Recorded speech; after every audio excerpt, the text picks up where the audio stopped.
All right, good evening, everyone. We call Board of Education special work session notice, February 7th, 2024, to order at 5:06 for the Stanford Pledge.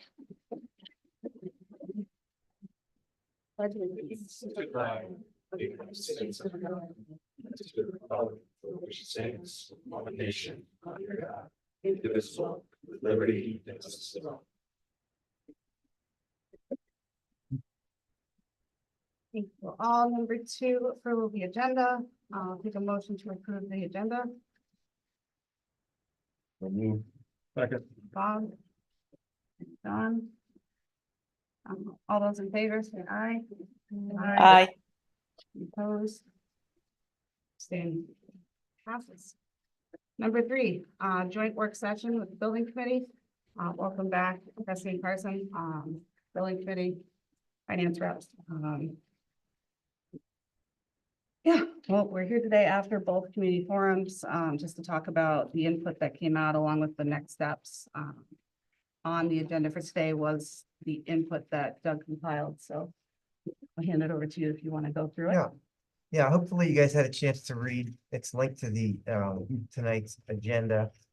And just briefly, I know many of you were involved in one or both of the community forums, but that took place on January 17th and 18th at Memorial School. Rusty kind of grounded the conversation with an overview of a 3-school option, a 4-school option, a 5-school option. He actually presented them in reverse order, 5, 4, and 3, and then we were in small groups at tables, sometimes up to 6 people at the most. Some of them had as few as 2 or 3. Facilitated by either board members or members of the administration from the district or from some of our schools. And, you know, the prompt was about 20 minutes on each of the 3 options in separate segments, where we asked to specifically look at the educational impact, the financial impact, and then any other impact the groups wanted to come up with for each of those options. And each got at least 1 sheet of chart paper. Some were more legible than others, depending on who was note-taking, but we were able to see them all. And so that happened. And then because we wanted everyone to have the benefit of the work of the other tables, we posted in the hallways each evening for that evening's work, the options kind of clustered by the option. And we gave each participant, I believe it was 6 little dots, and asked them to place those dots any way they wanted to with statements that they agreed with. And so they could put all 6 dots on one statement, or they could spread them out any way they wanted to, or they could throw them in the trash and not put them at all. It was completely up to each participant. And so on the back end of that, what I did was I looked through all the chart paper, and I wanted to record where those dots had kind of clustered. And I have pages and pages of notes from that really don't make any sense to anyone except probably me. But I thought it was important for you all to see that kind of compile and draw whatever conclusion you would draw from it. I'm not going to tell you what conclusion to draw. You want my input, I'll give it. But at this point, I just want to kind of share the data. And so I guess the other thing I'll mention too is we also asked participants on their way out if they had a preference towards a 5-school, a 4-school, or 3-school option, to indicate that by dropping their name card into one of those boxes. And so what we had was some selections on the overall recommendation that fell into each of the 4 categories: 5-school, 4-school, 3-school, or no selection. But the largest number came for the 3-school option, followed in a close second by no selection. And so I think that's important data to have. And then in terms of the chart paper distribution, and again, anyone that wants to see the raw data is welcome to look at it. I did a couple of things. I tried to categorize the dot comments by each option as whether it was a comment that was in support of that option, which I call positive in the chart, clearly against that option, or something that was not positive or negative. And then sometimes there were just kind of random ideas thrown out there that weren't necessarily positive or negative, they were just kind of maybe observations or sometimes questions or just things that they wanted us to be aware of. So again, draw whatever conclusion you want. There were a total of 292 dots placed. 170, I'm sorry, let's see. Yeah, 292, 171 of those were for the 3 school, 48 for the 4 school, 73 for the 5 school. So again, more of the dots were placed on the 3 school comments, and of those 171 in the 3 school, 133 were positive versus 11 that were negative, and then there were 27 others. And so again, you can draw whatever conclusion you want from that, but I think it's important to see, given the 3 options, given that all tables made comments individually about all 3 options, when you had to kind of force a choice with your dots, that's what happened. And for those that weren't there, may just be tuning in, the board members and the administrators did not place dots. We were facilitating. We didn't actually weigh in on any of this. So this is just for those that volunteered to come. And then on the second page of this document, I thought it was important to also cluster by themes where those dots had landed. Again, I have a raw sheet that shows every individual comment. One had 2 dots and one had 3. But for example, if you've got this document open, there were 33 dots on the 3 school option positive that related to the overall savings and the positive fiscal impact of that 3 school option. And that was the one that got the most dots. And so what I did just for tonight's discussion is, rather than trying to go for anything that got a dot at all, was to look for kind of a natural break in the data. And it seemed like below 8 clusters of 8 dots, there was a pretty big drop off. So I believe these are the top 12 themes, and some of them, again, I didn't want to combine them further, but if you look, for example, the 4th one from the bottom with 8 dots talks about the high cost of the 5 school option. So that's not the same as the 33 dots for the savings or the positive fiscal impact of the 3 school option. But together, those are 41 dots, all about kind of the fiscal impact of any of these decisions. And I think that's important. I would say, again, looking at natural breaks, this is where I am getting a little bit my own opinion here, but you guys can interpret it any way you want. I think those top 4, where we had anywhere from 22 to 33 dots, really, for me, paint a picture where we have the savings or positive fiscal impact of the 3 school option, the improved community family involvement with the 3 school option, the limiting of transitions and the consistency of grade level programming with the 3 school option, and the future ready innovative school with the 3 school option. So the top 4 clustered around positive impacts in 4 different areas around the 3 school option. So again, it's pretty clear to me what our trajectory should be based on that, and also where we were. But I'm just one person, so I'll be quiet now. Is that enough of a summary? Yes. Okay, I can talk all night about that, and I won't. No, I think we all could. No, I thank you for going through that. You know, looking at the chart paper, I think there was a lot of common themes, and I think those were really pulled out. You know, If I may, real quick. yeah, of course. I think it's really important for everybody to understand as well, too, that these bullet points that Doug has put out here were bullet points that people put on these papers. I mean, they're not things that were, you know, Randy or anybody, their group came out and said, well, these are, you know, how you should be categorized. Savings and this improved community stuff, and the top 4 is, to Doug's point, these are all things that the community members came out and actually said. And I'm glad it kind of came out that way, because it does show pretty much where everybody's leaning towards. Yeah, it was hard. There were some things that didn't fit into perfect categories, but I think it really does encompass all the remarks that they come through, especially a lot on the fiscal impact and the improved community.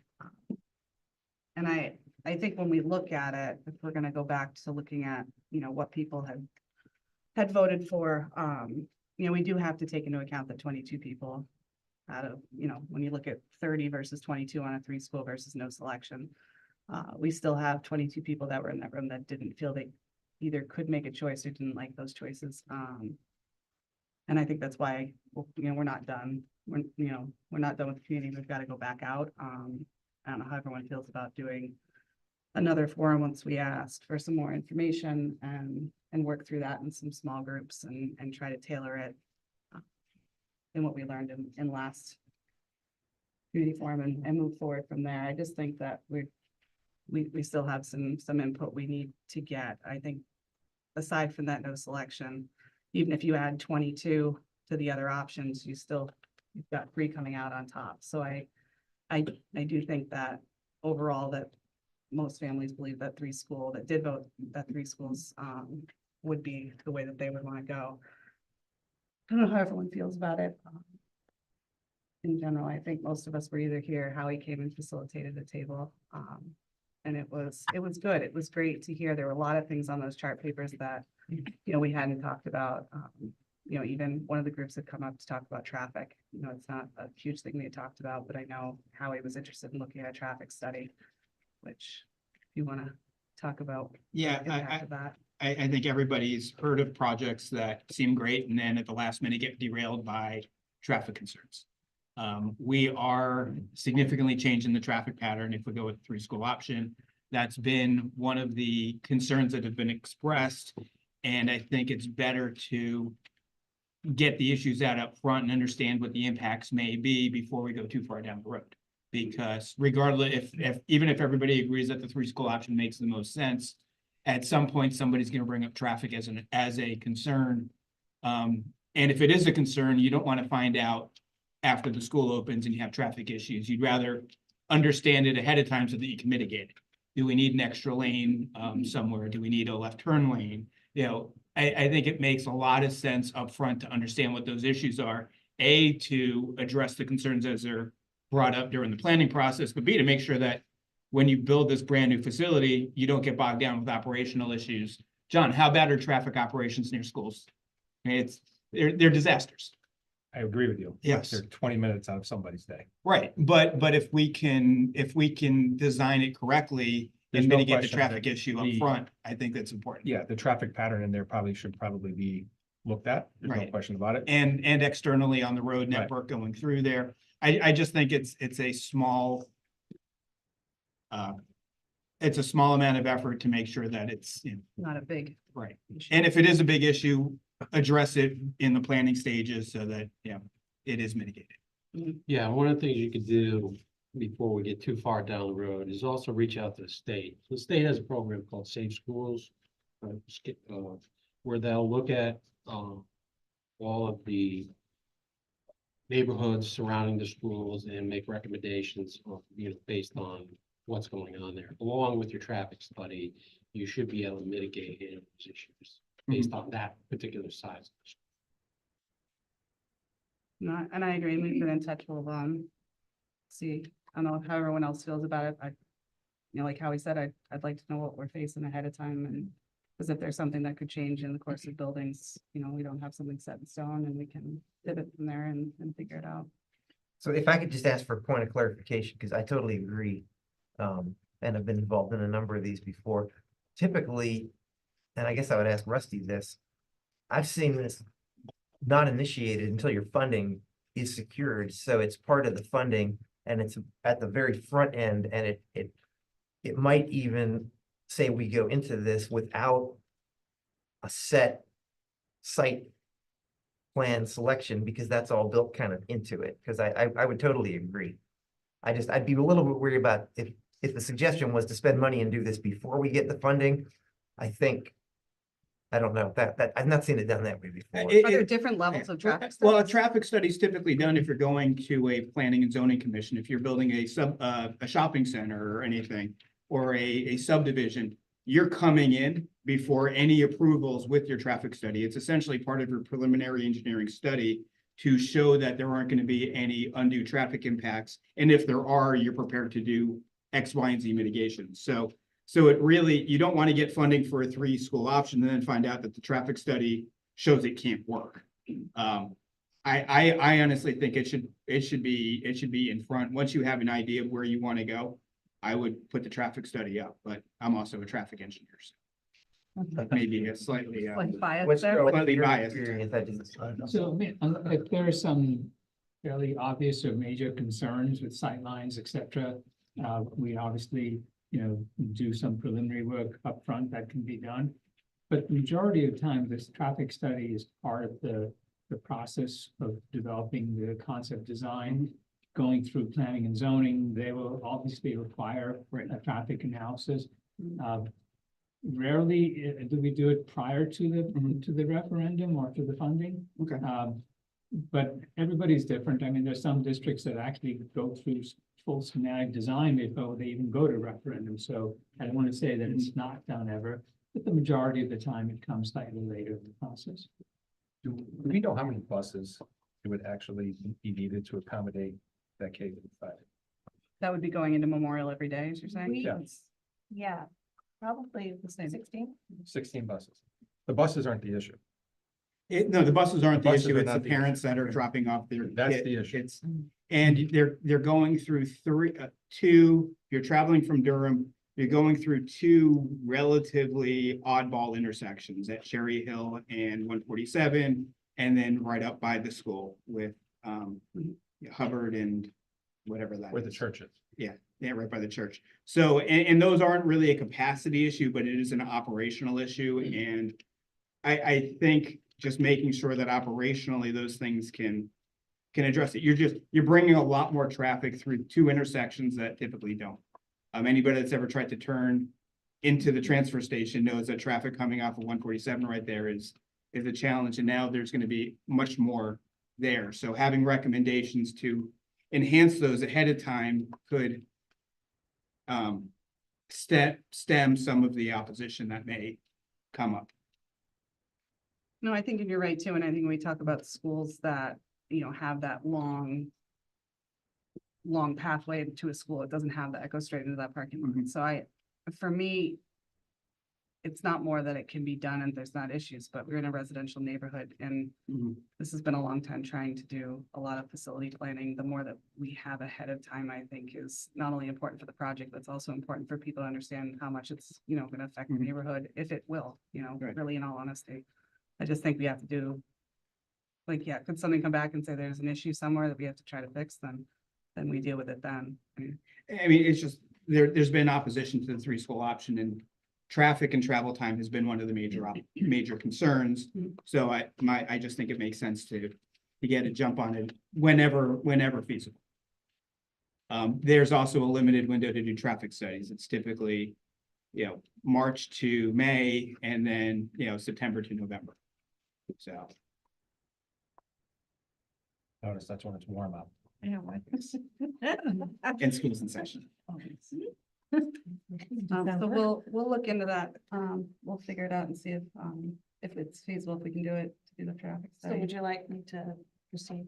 Yeah, so if that we have a consensus on that, Yeah. the more we know, the better. But part of the plan now, to Randy, is that if it is 16 buses, those 16 buses would be able to file in to that facility and be off the road.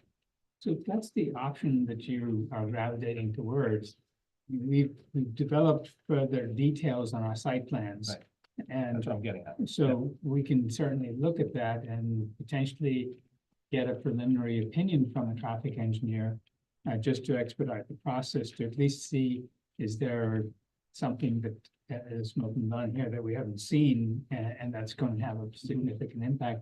That the impact on intersections that are close might be something, because they're gonna want to take, traffic counts, Yeah, et cetera. they're gonna do counts, they're Yeah. gonna do crash analyses.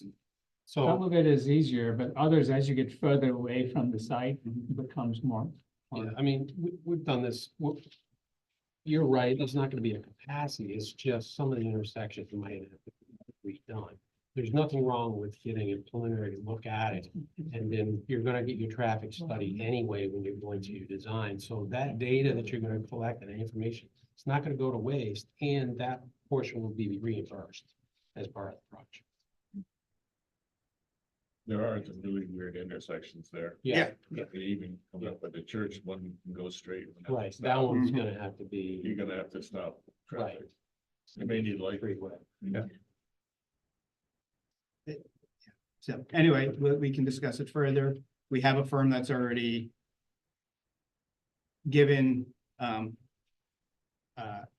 idea that, you know, it could be completed. So we have some firms that have already expressed some interest, so we can definitely move forward on that. Yeah, state All resident. right, we'll do on that. And I think overwhelmingly, just walking through the tables the first night, the second night I had a table myself. I wonder how many of the 22 selections is based on the concern about swing space. And I know, you know, we've talked about the swing space and having that, it seemed to be that was a pretty big concern for a lot of the families. And so we've talked since then, a few times, just, and Kim had said that we could go back and ask for some different options for swing space, before we go back to another forum, so that we can try to figure out what the concerns would be in certain swing spaces and what would be best for the kids, because what it comes down to is there's a large amount of kids that their family feel they won't benefit from the K-5 by the time it's up, and it's the ones that are really affected by these transitions in swing space. So I think it would really be good for us to be able to get as much as we can and options wise on swing space. And I don't know if you guys have an idea of whether we can do that, or if we gave you, say the 3 school option, but we wouldn't then want to explore what is available for swing space between the 5 buildings. Even so much as it would be nice for people to understand what it would mean for swing space outside of the elementary schools, if we incorporated Strong, if we incorporated the high school, and the things, drawbacks and positives of those would be good to have. I don't know if anyone else has an idea. Well, I think the main concern is just the overcrowding and the duration, how long it did not, you know, we're not talking 6 months, we're talking a couple of years. So I do know that it's mostly overcrowding. And I did wonder, I think I threw this out to you, Lucy, or Lindsay, and I'm not sure if I did with you, but have we looked into, or there may be a reason to not be able to put 5th grade into Strong? Actually, And then it gives you more suggestion was room? made, and we did an analysis of You that. did, okay. And I really like that suggestion, because from a transition point of view, those kids are at Strong on a temporary basis, but the next they transition right They're into already 6th grade. Right. So that And it gives makes, more room right. in the buildings, so I think that might alleviate a lot of the The only caution overcrowding. on that is that, all the rooms are being used, while the number of kids will fit, all the rooms are being used, so that would require some kind of movement within Strong to, Of course. but that's just. But they Okay. could fit is the main thing. So then it does give more room for the K-4 to spread out a little bit more in the swing spaces. The rooms are being used for different, yeah, so it would be a matter of just. Okay. Yeah, Like I it was- think, I think it's worth exploring, and I think if we do, though, I'd want to get with the administration over there. Mhm. So that you all were clear about what would happen on that campus, Mhm. so you don't bring a whole group of people into this conversation who right now aren't even paying Right. attention and think, yeah, let's save the money. And all of that, and I think Kim's exactly right, we can fit the children there. It's a matter of, are we okay with what gets displaced that currently has its own room? It's probably a lot of the electives and the related arts, and they have to rotate. Are we okay with teachers having other people in their rooms when they're on their planning, where they're kind of used to that? And again, if you've You're ever worked talking at about sharing spaces at that point. sharing possibly. spaces, and then I think probably the biggest one that I would just, we want to make sure we could do it definitively would be handling all the lunch shifts, the gymnasium, all the infrastructure spaces that were kind of designed for basically what's there now. Or even if it technically has the capacity, unless we're talking about, we want to combine like 5th and 6th grade PE together, which we could look at doing. It's just, we haven't done that before, and so we probably want to get these decisions pretty quickly. So if that's something you want us to look into, we certainly will. I think it's worth seeing. I think there's positives and negatives to it. You know, you got a school that's done a lot of work to try to make things better there. You know, it could cause some issues with that. It's not certainly people. Something that Cheryl is gonna have to be involved in Middle school is not easy. Yeah. and understand logistically what that's gonna entail there. Right, but Yeah. that, I mean, but putting that up next to an option where it's gonna be tough at the elementary school level, then you can, it's easier for us to explain it. It's easier for us to digest it and for families to digest what is best. And this is just for the temporary during Yeah, the swing just space, during and the swing not like space. indefinitely, right? Yep. So, As soon as like K-5 would be back up. Mhm. we'd go. It And actually that works reduces the well for transition all for the adoption. options, because if you take those students out of the mix, the other buildings, you have a lot more flexibility in the number of spaces available in the buildings. right. And that, it wouldn't be a forever plan too, but I do think we need to take into account, and that needs to really go back to the administration. You guys really need to be able to be okay with that if we wanted to make that option. We know they can fit, but is it the right fit for that Mhm. building?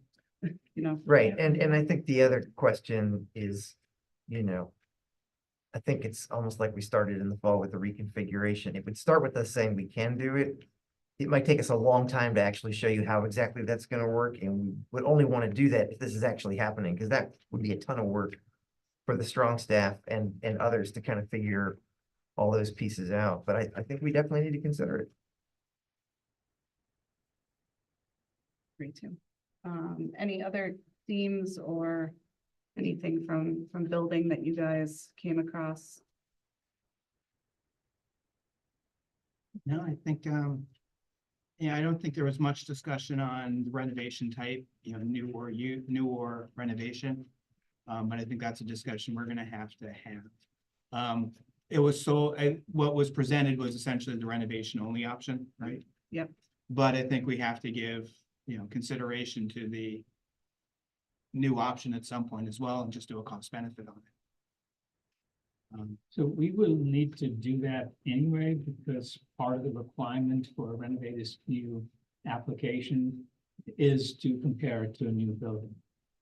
Because you don't want to build a renovated building and see that it's more expensive than constructing a new building. So there's a separate document of application that you have to file with the state for renovated new, and that's one of the requirements. Okay, great.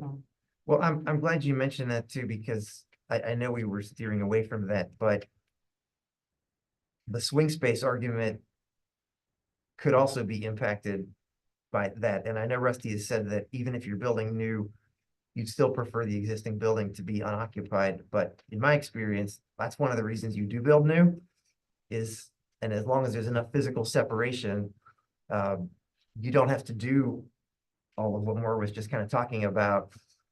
You basically build a new building, and then when it's ready, then you just disperse everybody. And yes, there's a cost for that. But that might be what it would take to get some of these folks who are on the bubble right now to go from unknown to they support the 3-school option. I think also, and I spoke to Lindsay about this, I think that could also help with the traffic issue, at least the on-campus traffic issue, not the into the campus issue, but I don't think you build new schools anymore this close to the road, especially at this size. You'd want to set it back on the property if you could, because lots of parents want to drive their kids, that's what they're gonna do. And you don't create at least as many backlogs out onto Hubbard and the kind of connecting streets. You try to confine those long lines to the campus. It also makes it safer.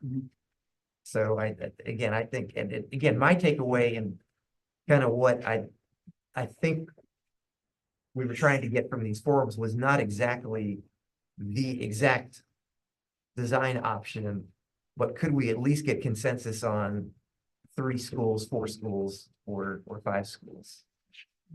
I just don't see an argument for 4 or 5 schools from that. No, I think so too, and the more we can pare it down, the easier it's gonna be for Rusty and Carson to be able to give us the information that we need effectively.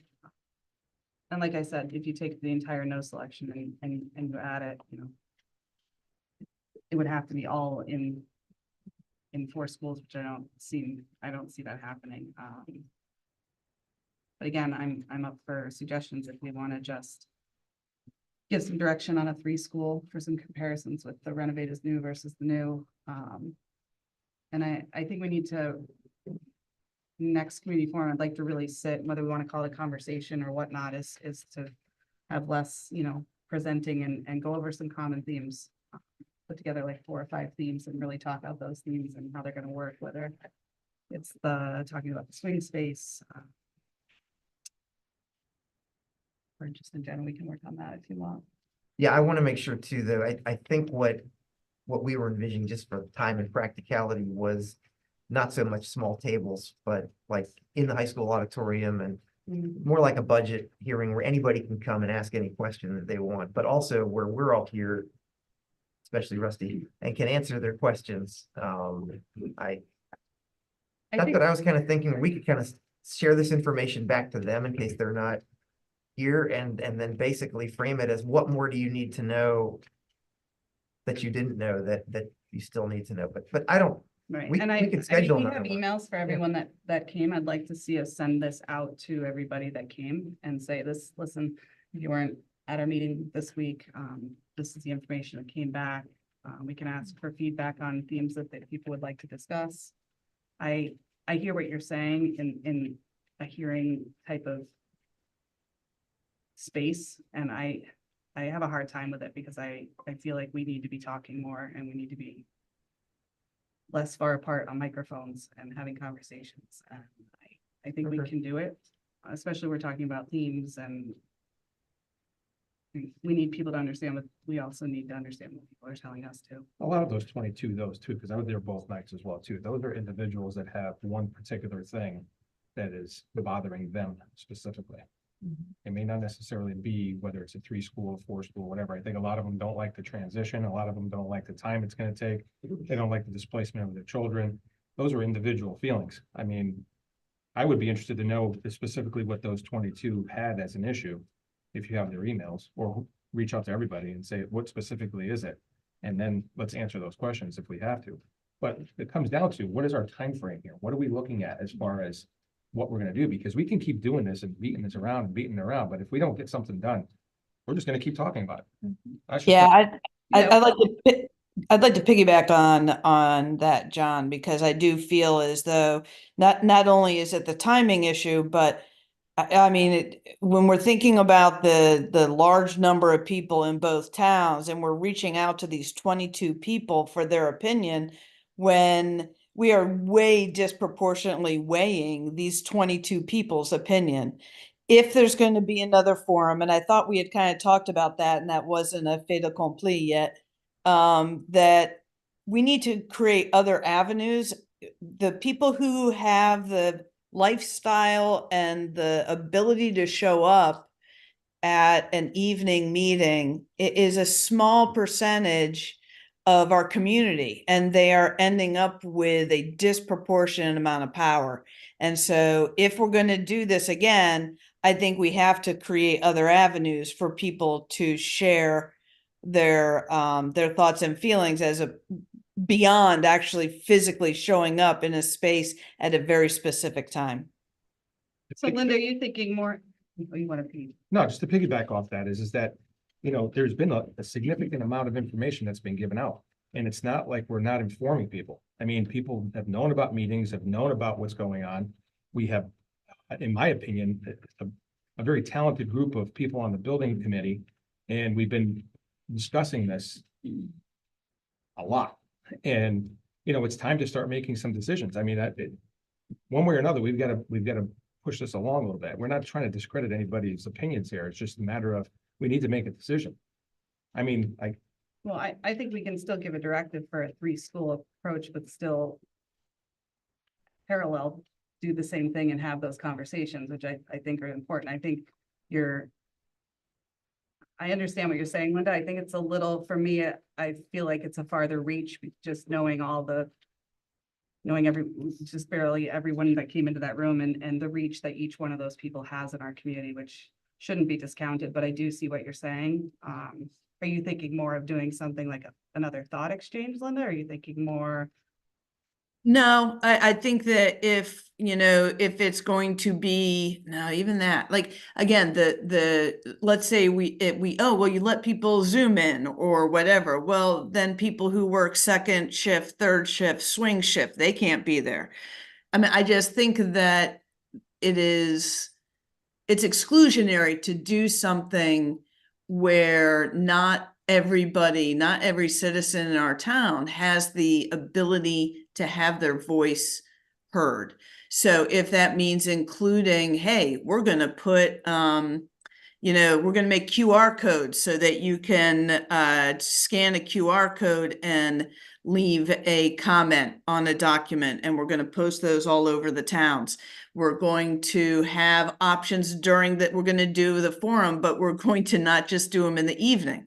We're gonna, I just think that it is very, it's a very narrow set of people who will participate. And again, as as John mentioned, these are people with very specific concerns, which means those very specific concerns are the ones that are getting airtime. And we don't know what the vast majority of our townspeople think or feel.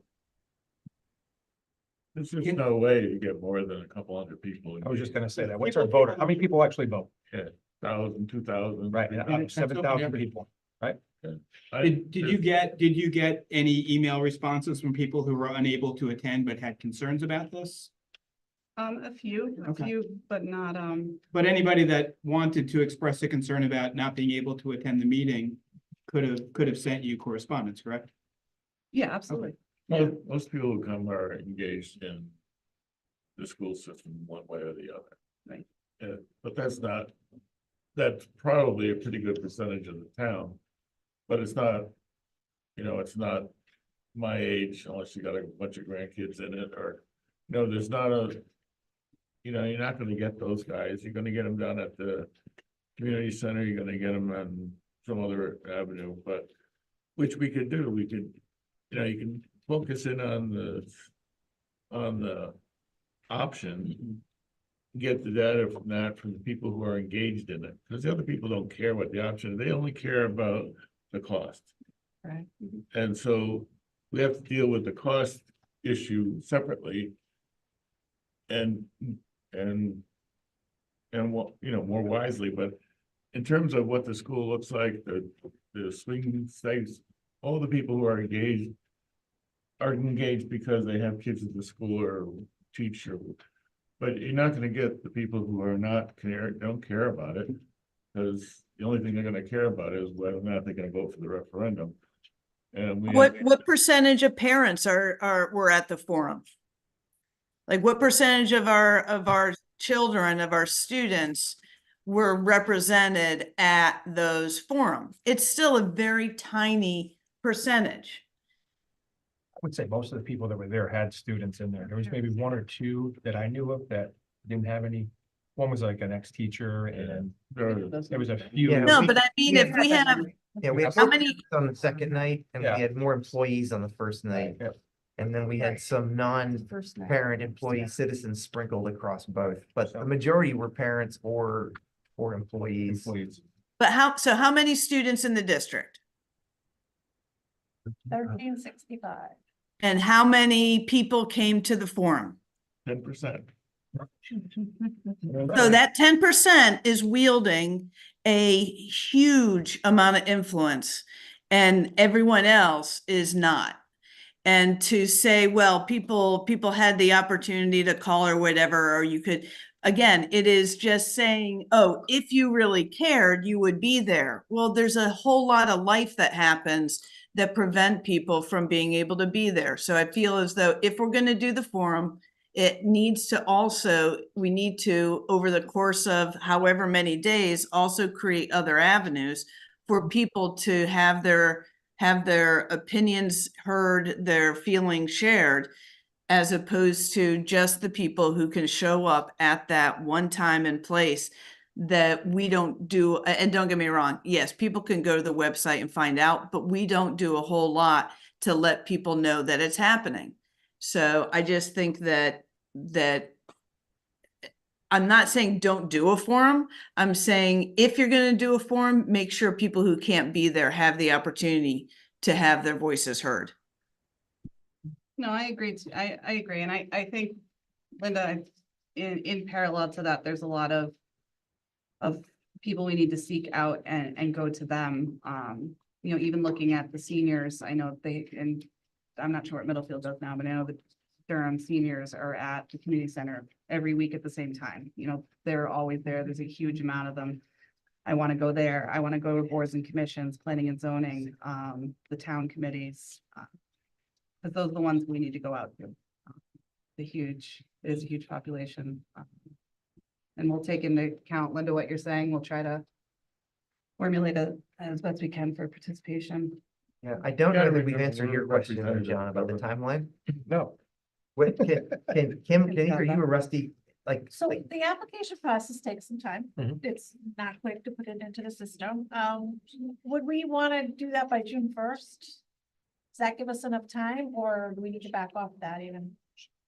Well, I mean, technically the deadline is June 30th.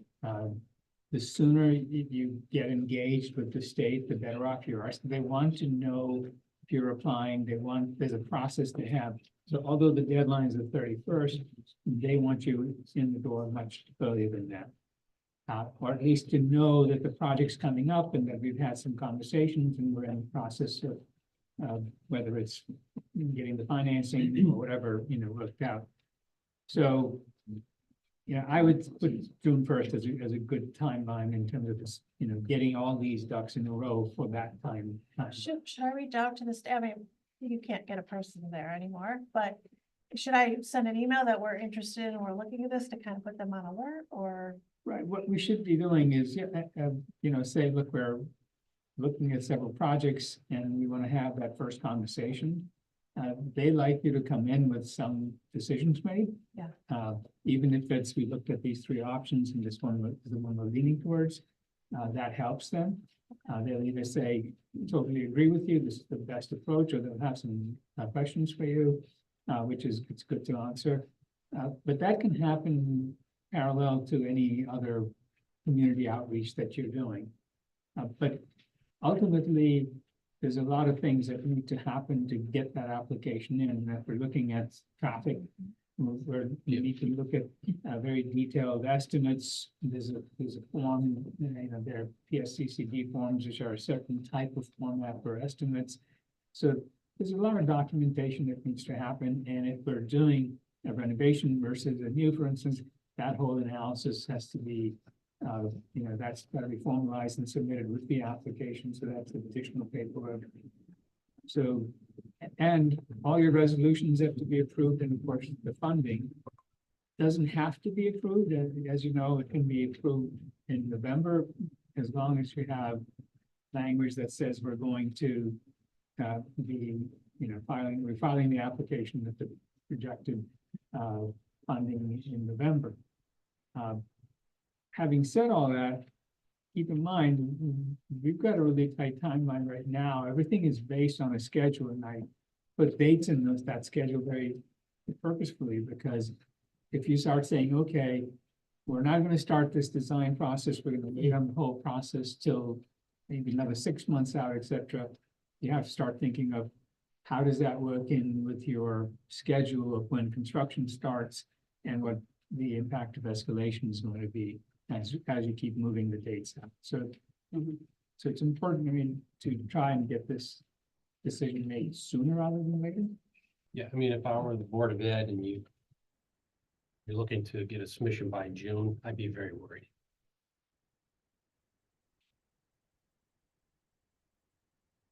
I think we can do it, but well, and again, I think this is germane to the community forums. How many more follow-ups we have is like, when are we thinking we go to referendum on this?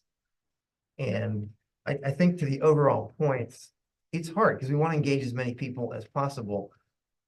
Just reading this now, another one of my takeaways is, and I think those of you that were there would come to the same conclusion. There weren't a whole lot of fans for the 5-school option. No. There weren't a lot of argument, in fact, more negative than positive for cost, for disruption. So one of my big takeaways is doing nothing is something that nobody wants to see us do. And it's going to only cost us more. So I think if we're committed to a 3-school option, I can support that while still getting feedback about what is the best 3-school option. But that's a different question than, do we still need more input from the community to go behind that? I don't think we do, but you guys have to decide that. no, I agree with you. So then if that's true, then could the forum be about, this is our position, we'd like to go forward with a three-school option. What are the fine tuning? What are your Right. concerns, inputs? And I think this new versus renovated is new would be a great way to kind of frame that too, because those are really the only two things out there now, right? Yeah. With a Yep. three-school option that we're seriously considering. I think you have a starting point that authorizes you to say, look, we've had this forum. And the forum generally has supported a three-school option. We're moving ahead with that, and this is, these are the issues that we think need to be resolved. Before we make a final decision on that and bring it in, I still think the basic issue is cost. And I have lots of issues around the cost and how much is gonna be affordable and what's not affordable. And we haven't done that. We also have the major issue is we gotta get approval to close the school, two schools. I think And- somehow, I'm sorry about. Right. Needs to be communicated that some people will just say, just keep it as it is, it's gonna cost less money. Totally has to be communicated, three schools has so many positives, we have to bullet point it nice and clear. Not only the educational quality, not only better community, needs to be long-term financial savings, just bullet point it, very simplistic. Why? What's the reason why we're doing this? Because change is scary to people and they're gonna say, you're looking to spend a lot of money and I don't want to spend that money. Then the people are gonna want to say 5 schools, just leave it alone, don't mess with it. Again, small slice of the people we sample. And I'm just thinking everywhere. And I think that was what needed to be really discussed and communicated. And I think we've communicated a lot, but if we're not, if there is a population of people not hearing it, we need to keep talking about it, is what we're gonna look like between now and 10 years from now with 5 schools. 5 schools without any renovations. What is going to fail? What capital improvements aren't gonna be met? What the per pupil is gonna look like in 10 years. It makes sense in a lot of people's heads to say, leave it alone, because we're doing okay, the budget goes up a little bit, whatever, it's no big deal right now, but it's not. We need to think ahead, we need everyone to understand what ahead looks like. And I think that's a huge part of it, JB. One of the questions that I was getting was, what do we do if we don't do anything? And my answer to that was, well, we have to continue to save for the 2%, but we're also gonna have to put critical systems in the general fund budget, which is gonna make the increase very high.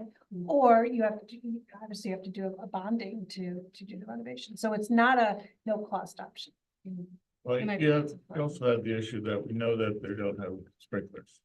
We know that they don't have, they need some kind of new air handling systems. They need new heating system.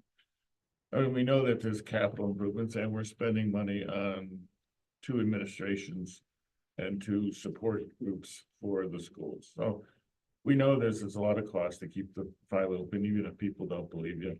But if the majority of the people are saying, we like the 3-school option. Say, let's just say it, that the majority of the people who came and worked with us like the 3-school option. Well, let's go out and talk about it and say, here are some of the issues and here are some of the things, but the bottom line for the rest of the community who are not engaged in what they want the schools to look like, we have to talk about how we're gonna pay for it. And how we're gonna pay for $70 million is a big ticket. We also have to prove to Middlefield that it's okay to close Lyman and to Durham it's okay to close Brewster. We have to do that through regional plan amendment. And that has to be talked about and has to be a referendum on that. And that's a different referendum. That's one about feelings. It's not a one about dollars and cents. It's one about ownership. It's one about tax issues and whatever people can dream up about. We love Lyman because my kid went there 25 years ago. It's got all those issues that, we're talking about buildings, but people are thinking that is, some kind of facility beyond the building. And Kim, those can't be done at the same time, right? We can't do a referendum for, Yeah, Funding and Funding, closing, but closing. what if one failed and one passed? I think legally you can, yeah. but a question for you, do we have to do one for Lyman if we have an elementary school at Memorial? I don't think that needs to be done. It would be for Brewster. Yeah. I think it would just be for Brewster.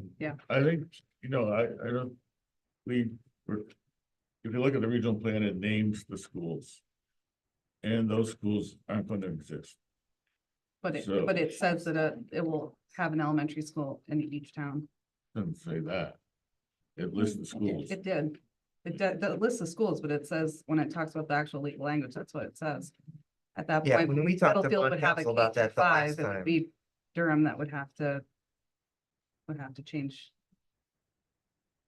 I get what you're saying, though. You are right about people need to understand what that cost is, but if we don't come up with the plan of which one we're gonna do, you're not gonna get the answers No. that you want to give your constituents, and I'm not gonna have that either. No. Until we have that Mhm. specific plan in place, and then we'll be able to explain it. I think if we don't have a plan, we're not gonna be able to explain what those numbers are gonna be. So, Can we feel comfortable enough giving a direction without a formal vote? of what the cost analysis No, may be, or for a 3-school, what do you mean? for them to explore the 3-school further.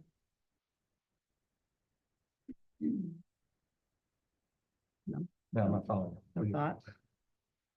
In order to now eliminate 4 schools and 5 schools as an option that we would like to go and have them now explore 3 schools. Solely the 3 schools. We're talking about the swing space and we're talking about how it might work and the costs. The more that we can give them a narrow focus, the more they're gonna be able to explore and give us in the time frame that we need. I hear what you're saying, but I think it's pretty laid out. But I think you're just asking even like what our minutes reflect tonight. Yeah. Like, is it a consensus or is it a vote? Right. It's not listed as an action item and we have to Right. be in the regular meeting, but you could always amend the agenda. I mean, the vote doesn't hurt, but a consensus is good too. I mean, either one. And you're awfully quiet over there. You deal with this quite a bit. I really would like to hear what your thoughts are on this. Well, I mean,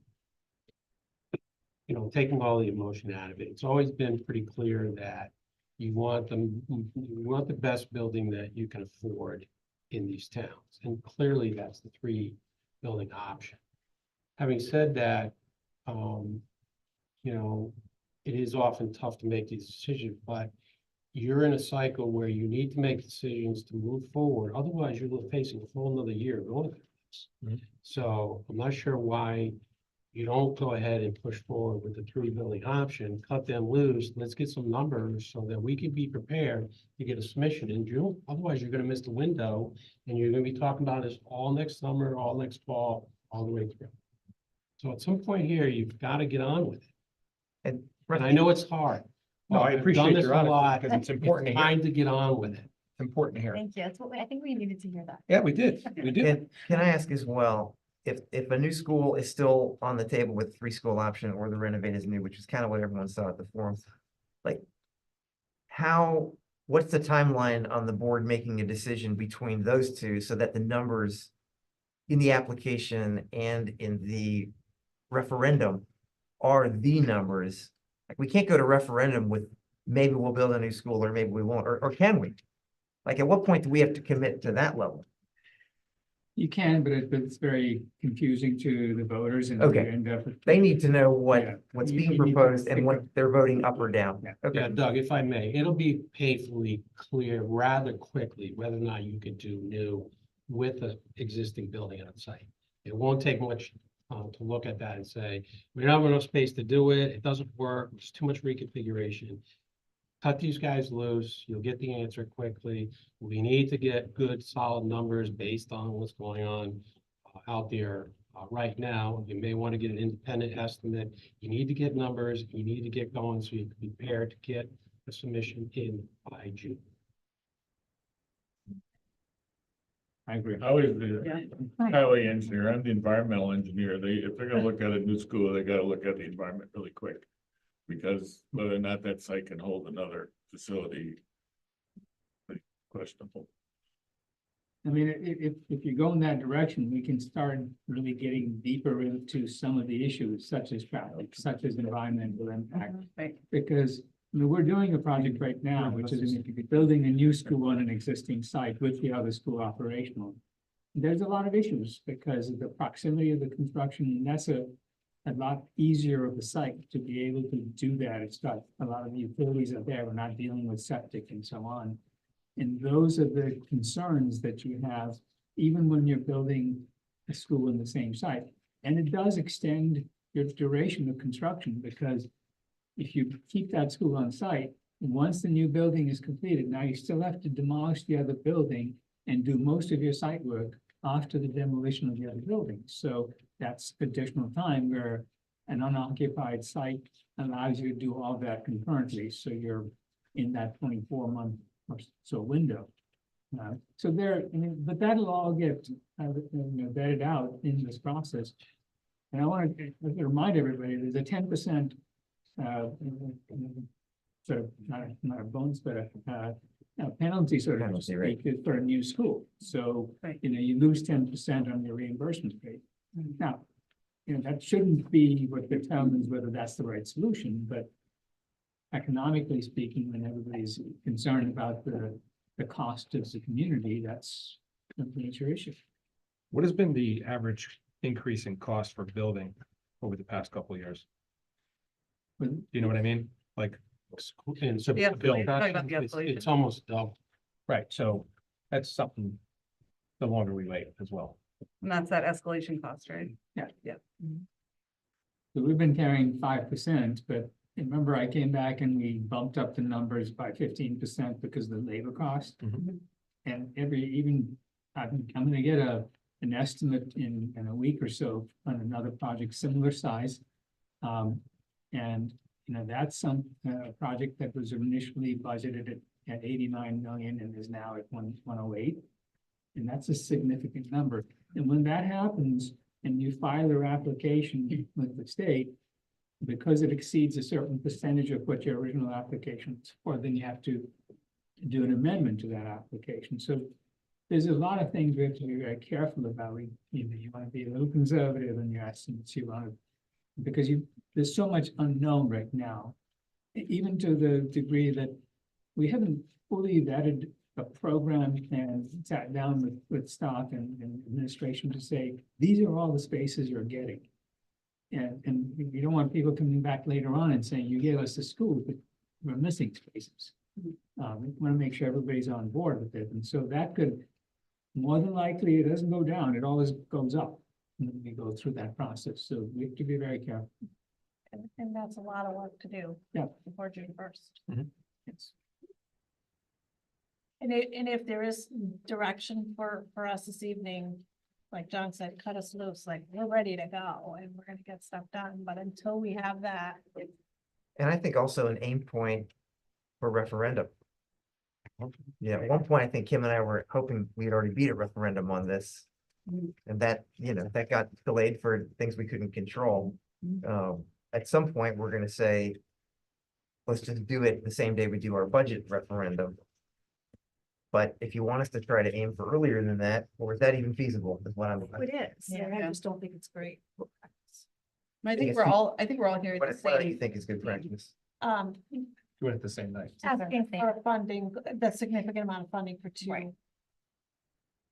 You want to, Same time. I think. So what would it You take could for do us to get April the and May, referendum in right? April? It's easier to separate them if they're but nice to understand just one You issue. just have to get all the documents, the Okay. plans and all the, you do have to obviously go to the community and do a lot of community forums just to even get the approach, the option that you're going with. So there's all those presentations that need to occur in terms of informing the community.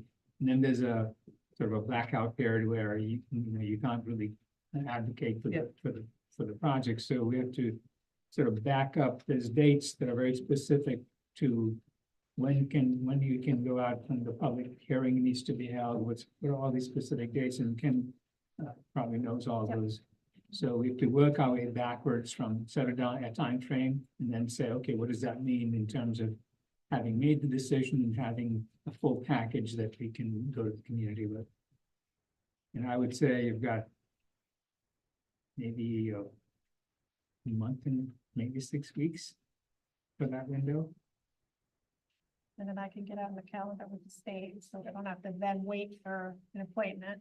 So we can really start getting some traction if we have. And I think an independent estimate is a great idea because, you know, that way there's another source that's taking that information and confirming that what we have.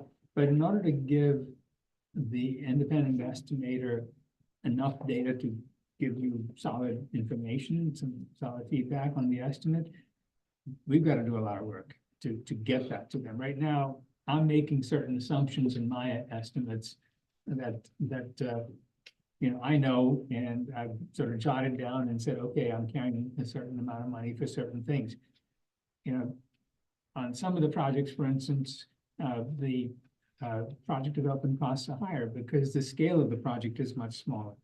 So if you've got a 5,000 or 8,000 square foot addition, the cost per square foot is significantly higher than if you have a 50,000 square foot addition. I mean, that's just the economy of scale, because the amount of work that goes into developing that, and you know, all the different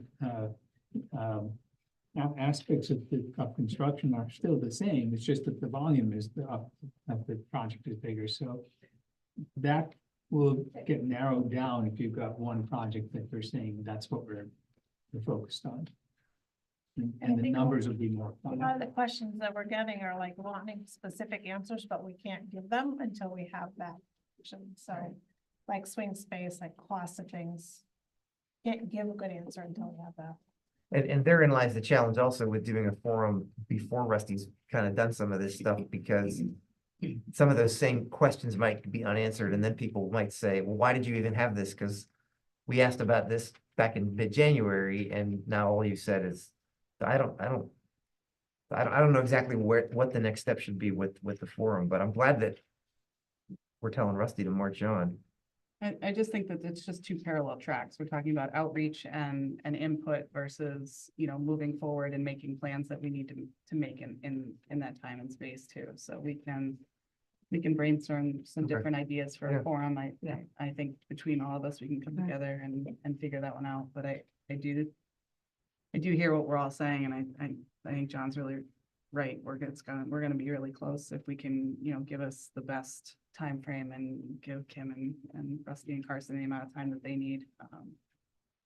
It's not on our work session, but we can amend the agenda for the 6:30 meeting to vote on that, to give them that guidance that they need.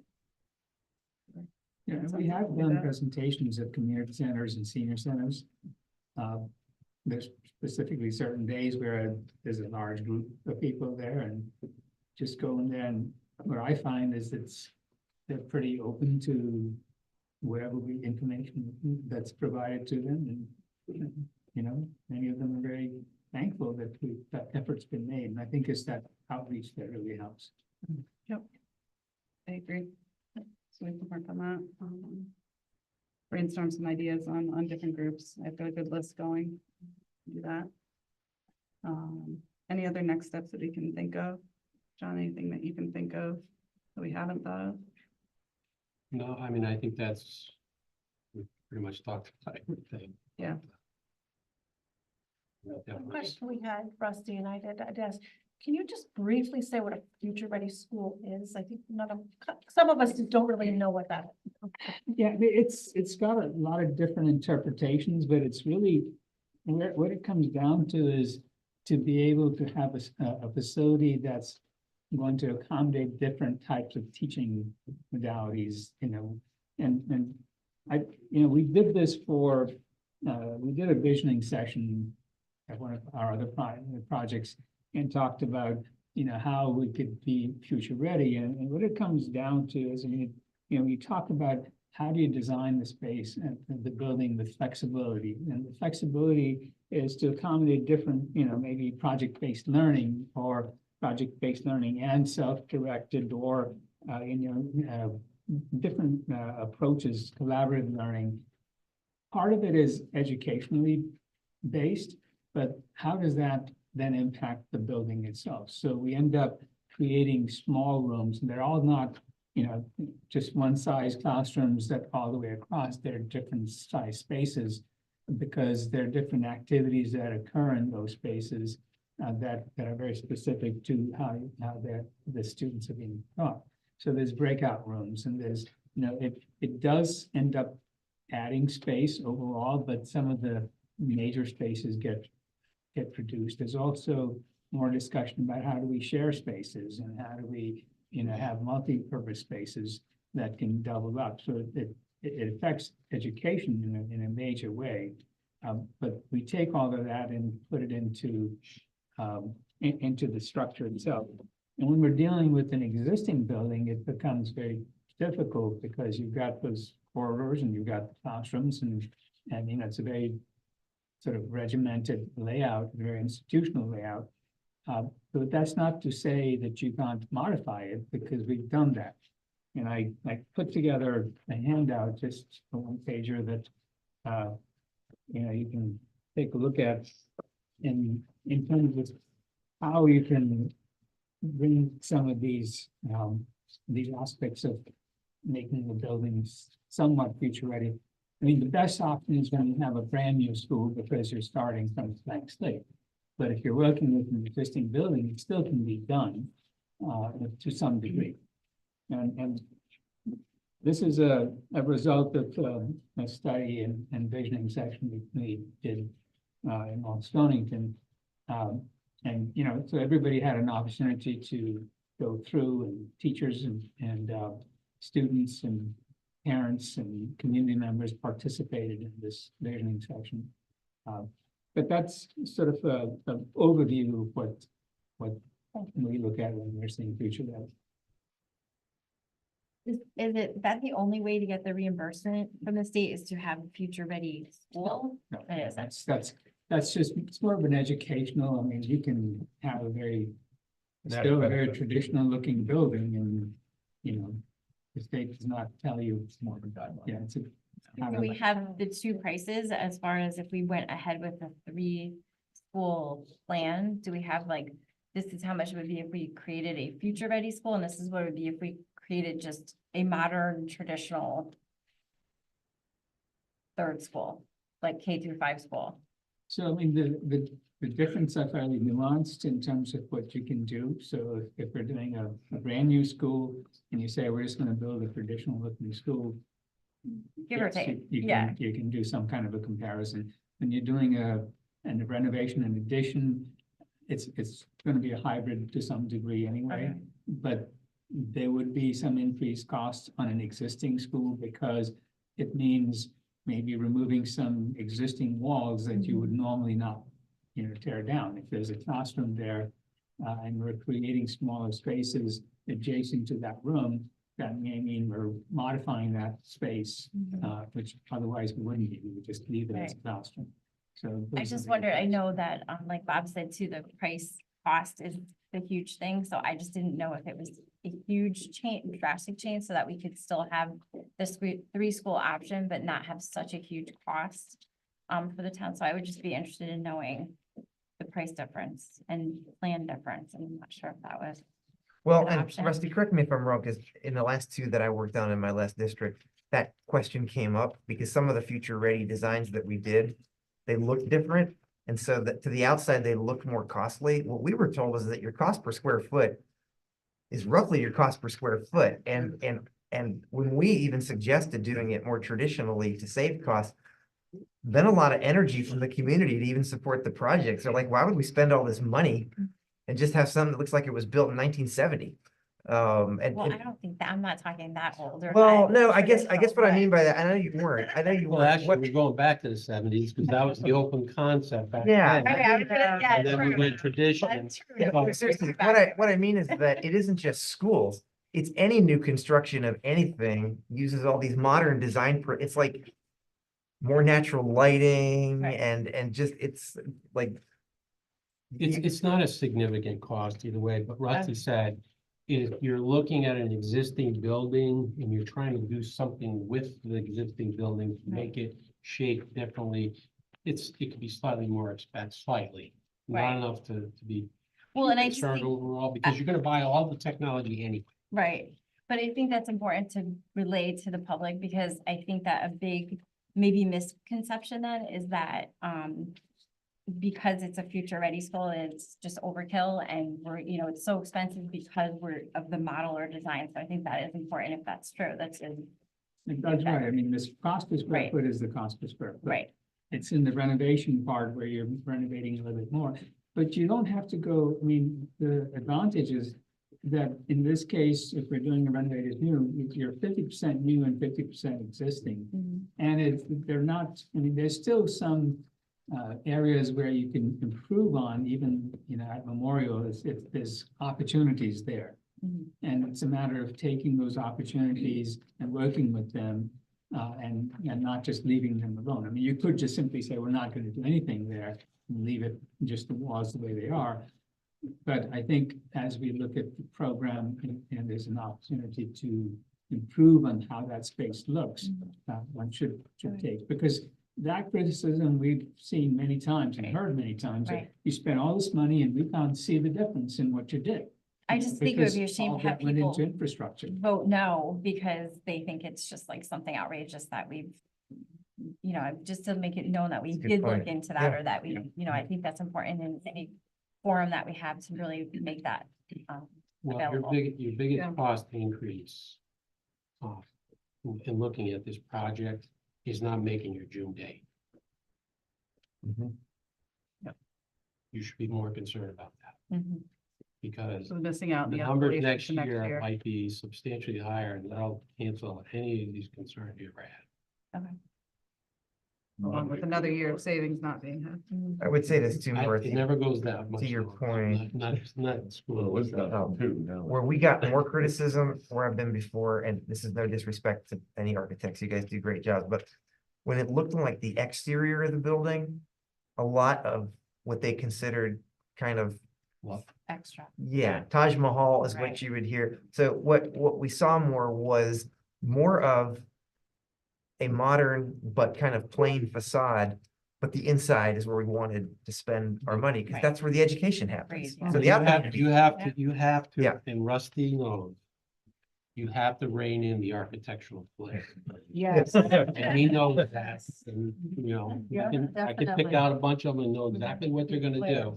And you do, yes, you have to kind of keep them and remind them, this is a school. Right. This is what we're designing and keep it from getting out of Keep it control, simple. you know. Yeah, but, exactly. I mean, he does a great job. Yeah. The reason I gave you this option, this school is an option, because the exterior of the school didn't change. The configuration was there, but we were able to use, you know, modify the interior to bring more natural light in. Just to add some, because it was an elementary school, add some color to the glazing on the building. So just by doing that, we made it look brighter and fresher and, you know, addressed all the security concerns, and the interior is where all the changes happen. No, it's great. I tend to watch all the local news on a regular basis, and anytime there's new projects of this sort, seemingly there's a promotion of the sustainability, the energy savings, the new way of doing things. And I think that would be smart. The future ready thing that confuses us all does kind of sound expensive. Well, it's not really, we used to call it. Let's talk about the savings aspect. 21st century was what they used before COVID.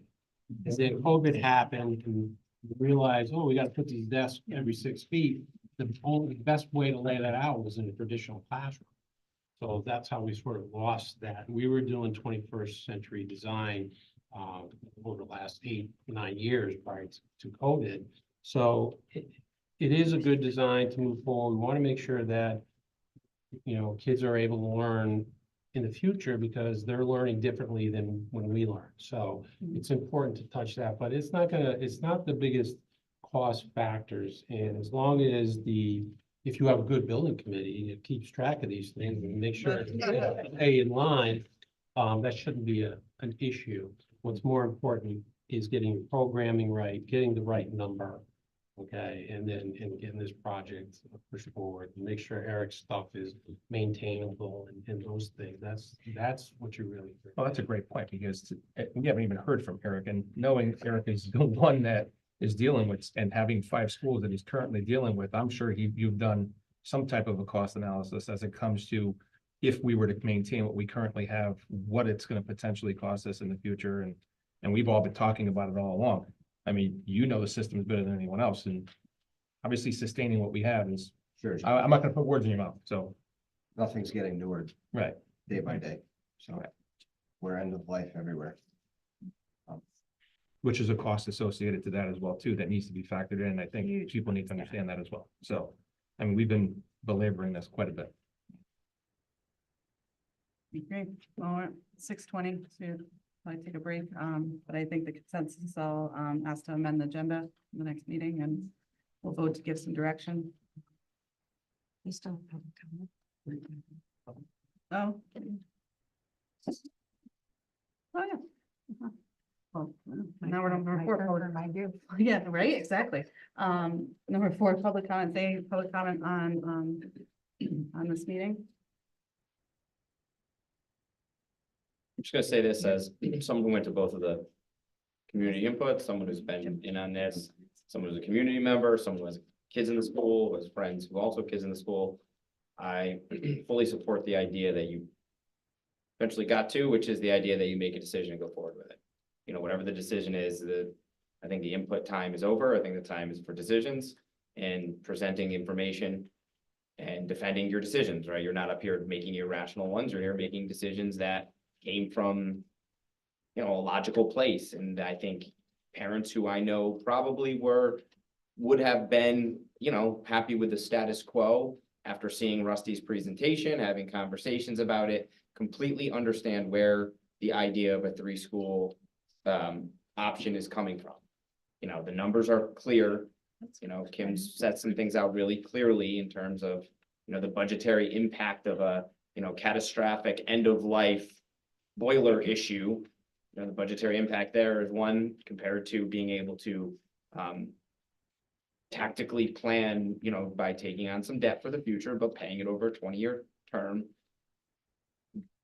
You know, budget from the perspective of the budget, I think that it's time to go to the people and give them that information, right? And I guess it's up to you how you're gonna do that in the best way, but I would support that.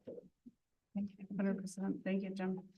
We appreciate it. So with that, I'll take a motion to adjourn, and we'll come back at 6:30 for our regular meeting. Second. Second by Jason. All those in favor? Aye. Aye. All right. Linda, we'll just take a few minute break. No.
Good evening, everyone. I want to call the Regional School District 13 Board of Education meeting to order, February 7th, 2024 at 6:35. We can all rise for the pledge. We're able. Pledge allegiance To the flag of the United States of America, and to the republic for which it stands, one nation, under God, indivisible, with liberty and justice for all.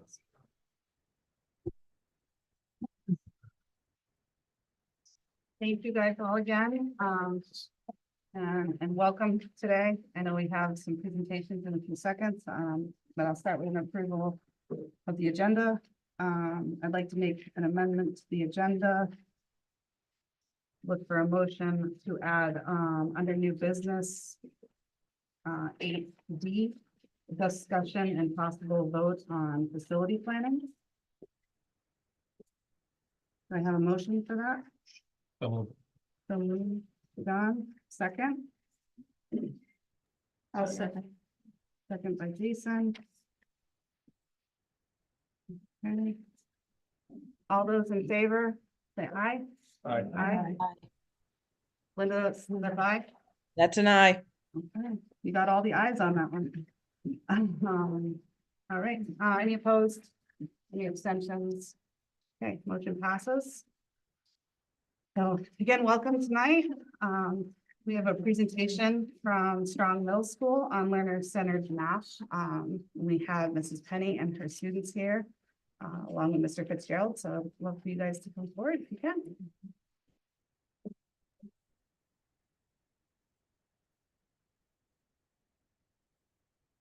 Good evening. My name is Steve Fitzgerald. I'm the coordinator of student affairs, and I have the privilege of basically showing you some things that's happening in Mrs. Penny's classroom. Mrs. Penny has been a gem for Strong School for a long time, but as of late, her last couple of years, she started to shift kind of the nature of her classroom or the environment of her classroom to embody more of a learner-centered model, something that we call the thinking classroom. And it's something that you'd have to really experience. So there's no better way to hear it from the source itself, Mrs. Penny and the learners. So without further ado, 8th grade students and Mrs. Penny.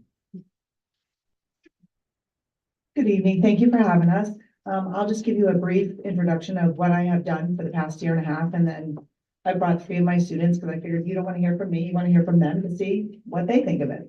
The summer of 2022, I was on one of my middle school math book Facebook pages, and somebody posted a picture of a book, and it was called Building Thinking Classrooms in Mathematics. And I was like, it's summer, do I really want to read about this? And I'm like, you know what? I had been teaching at that point for 25 years. I needed to further my education, make things better for my students. So I said, you know what, read it, take it out of the pool deck. So I was reading it. And as I started to read, Peter Liljedahl is the author. He did studies. He's from Canada, did a lot of studies around and found that in classrooms, students weren't doing the thinking, they were doing mimicking is what he called it. Teacher was up at the board, showing them the algorithm, whatever it was, students did it, and that was it. But they weren't doing the thinking. The teacher was doing the thinking. So I was like, I need to change this. So with the support of my staff and my coach especially, reading Peter's book, watching podcasts, you know, just following my Facebook page on Building Thinking Classrooms, I said, I need to try this, but you have to start small. So I started last year was the first year, and we did a couple of practices. There are 14 of them total. So I'm going to let the kids talk about what they are. And I've really gone away from, I don't teach that old-fashioned teaching anymore. They're doing the learning, the discovering. I just validate what they learn. So I'm gonna let them talk a little first. When we arrive at class, Mrs. Penny stands outside and fans out a deck of cards. Each student picks a card and then goes to the group of desks that corresponds to the card they choose. This allows us as students to work together with people who we don't always work with. During class, we are given papers to complete as a group, which helps us to learn how to work together. Sometimes Mrs. Penny will have us work at whiteboards that are placed throughout the room and complete challenging problems. That helps us to make sure that we are working as a group, because without working as a group, we wouldn't be able to complete the problems. Since Since our random seating changes every class, you never know who you're going to sit with. Some days you may be with your best friends and others not so much. It's okay though, because our random seating teaches us how to work with others. Lots of times in class, I've sat with people that if I had the choice to, I most likely wouldn't be sitting with them. But throughout the class, we had to work and problem solve together, and it was actually pretty fun. Not only is this random seating strategy interactive, but it's also a good way for some people to make new friends. In our math class, we create index cards that provide key terms relevant to upcoming tests and quizzes. These index cards are great tools for studying. These terms are not only from previous years, but also specific ones you request when confused. Each card collectively enhances our understanding. These cards have proved helpful in algebra too. So you heard the kids talk about these cards. So random grouping is one of the things that Peter said you should do. So they're grouped in, they recommend at the middle school level, groups of 3. So the kids walk in, they choose a card from me in the hallway, and they sit with different kids every single day. Like they said, they're not always their chosen partners, but they're learning how to work with people they may not necessarily choose. The vertical whiteboards. I have sets of them all around the room. The kids get up and they go work on the boards. There's sleeves that have the problems on them. They're called thinking tasks, and that's how they work to discover a topic that we're working on. And we call them mild, medium, and spicy. The mild ones, those are the simpler ones. Medium, get a little bit harder. And then you have the spicy ones that are really challenging. Not everybody gets to all of them, and I tell them that's okay. You're going to work at your pace, at your speed. And if you only get through the mild and maybe some of the medium, you still got the concept, because every one of those problems encompass that. So we started with random grouping, we started with thinking tasks, and we started with the vertical whiteboards. So that's what we did year 1. Year 2, this year, we're working on meaningful notes. They're telling me what's important. We put it a lot of times on these cards, so they have those with them. I even have kids at the high school now that still use their cards. And so it's a work in progress. It's nothing that we're going to get done in just this 1.5 years or 2 years. And I will continue to implement new practices every single time, every year as we go on, because there are 14 of them and we've only done about 5 of them so far. Yep. Oh, of course. Sophia Taylor, Daphne Liss, and Taryn Adams. There are 3 students in my algebra class. And I welcome you guys. Please come down, come to a classroom. We'd love to have you. You can just stop in any time and you will see what they're talking about. What is the problem you would put up that they would have to solve? It depends on what they're learning. Like they're gonna see coming up pretty soon, systems of equations. So I will put up 2 different equations. They have the graph board, on the whiteboard is the graph, and they'll graph them and they'll draw the conclusions about where they're gonna intersect, what their solutions are. What if they don't intersect? Why don't they intersect? So it has to do with whatever concept we're doing. Sometimes we'll do it through word problems. And at first I was hesitant because I wasn't teaching. How do they know how to do this? And when you let them go, they really do know, and they use each other. And that's the best part of it all. So the problems depend on whatever the content is that we're learning that day. So if they start to screw up, what do you do? I'm gonna say that they don't really screw up, because hopefully somebody else in their group will help them. But I facilitate, I walk around and I'm monitoring what they're doing, and I'll pop in here and there. And a lot of times what I'll do when they're first being introduced to some stuff is the answer keys will be posted around the room. So if you get stuck, go look at it. Maybe that will help you work backwards, and then they can figure it out. But I'm constantly walking around helping them out. So do you kids like algebra? Yeah. Are you sure? Yeah. Or is it just?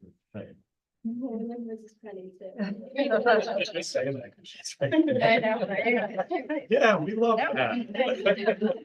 I think These 3 would be very. I think one of the interesting things about it, watching it over the course of this year, and for those that don't know, I have twins in the same grade, who learn very differently, and have different frustrations, and one of them loves math, and one of them, if it weren't for Miss Penny, he would say I hate math. But he, over the course of this year, just in this little amount of time, has told me he no longer dislikes math. It's meeting every kid where they need to be.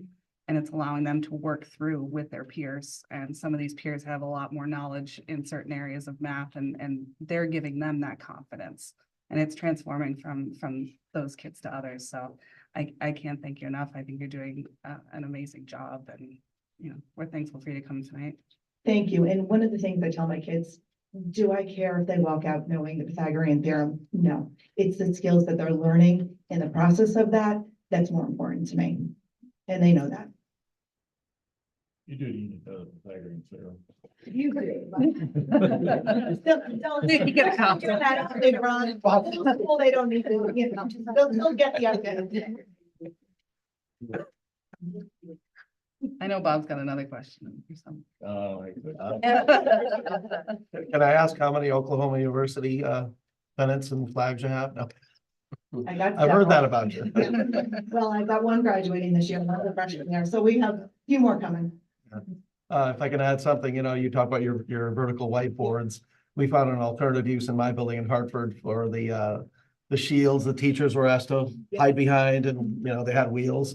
So we put poster paper in back white, so we can actually write on the glass front, and it's easy to clean. And yeah, I have 4 of them, and I use them in a similar way, and that's really awesome. But probably, you know, the thing that I always remember back in that period of my life with math, you know, the application to it. You know, it's just like, it's so important to know, why do we need to know this? That's a basic thing, but just, there's so many applications for that math. And I was always frustrated growing up in the district.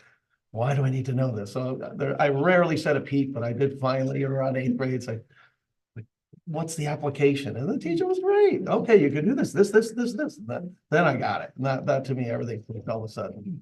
Well, and with our longer blocks, we have 70-minute classes for the kids to be up at the whiteboards.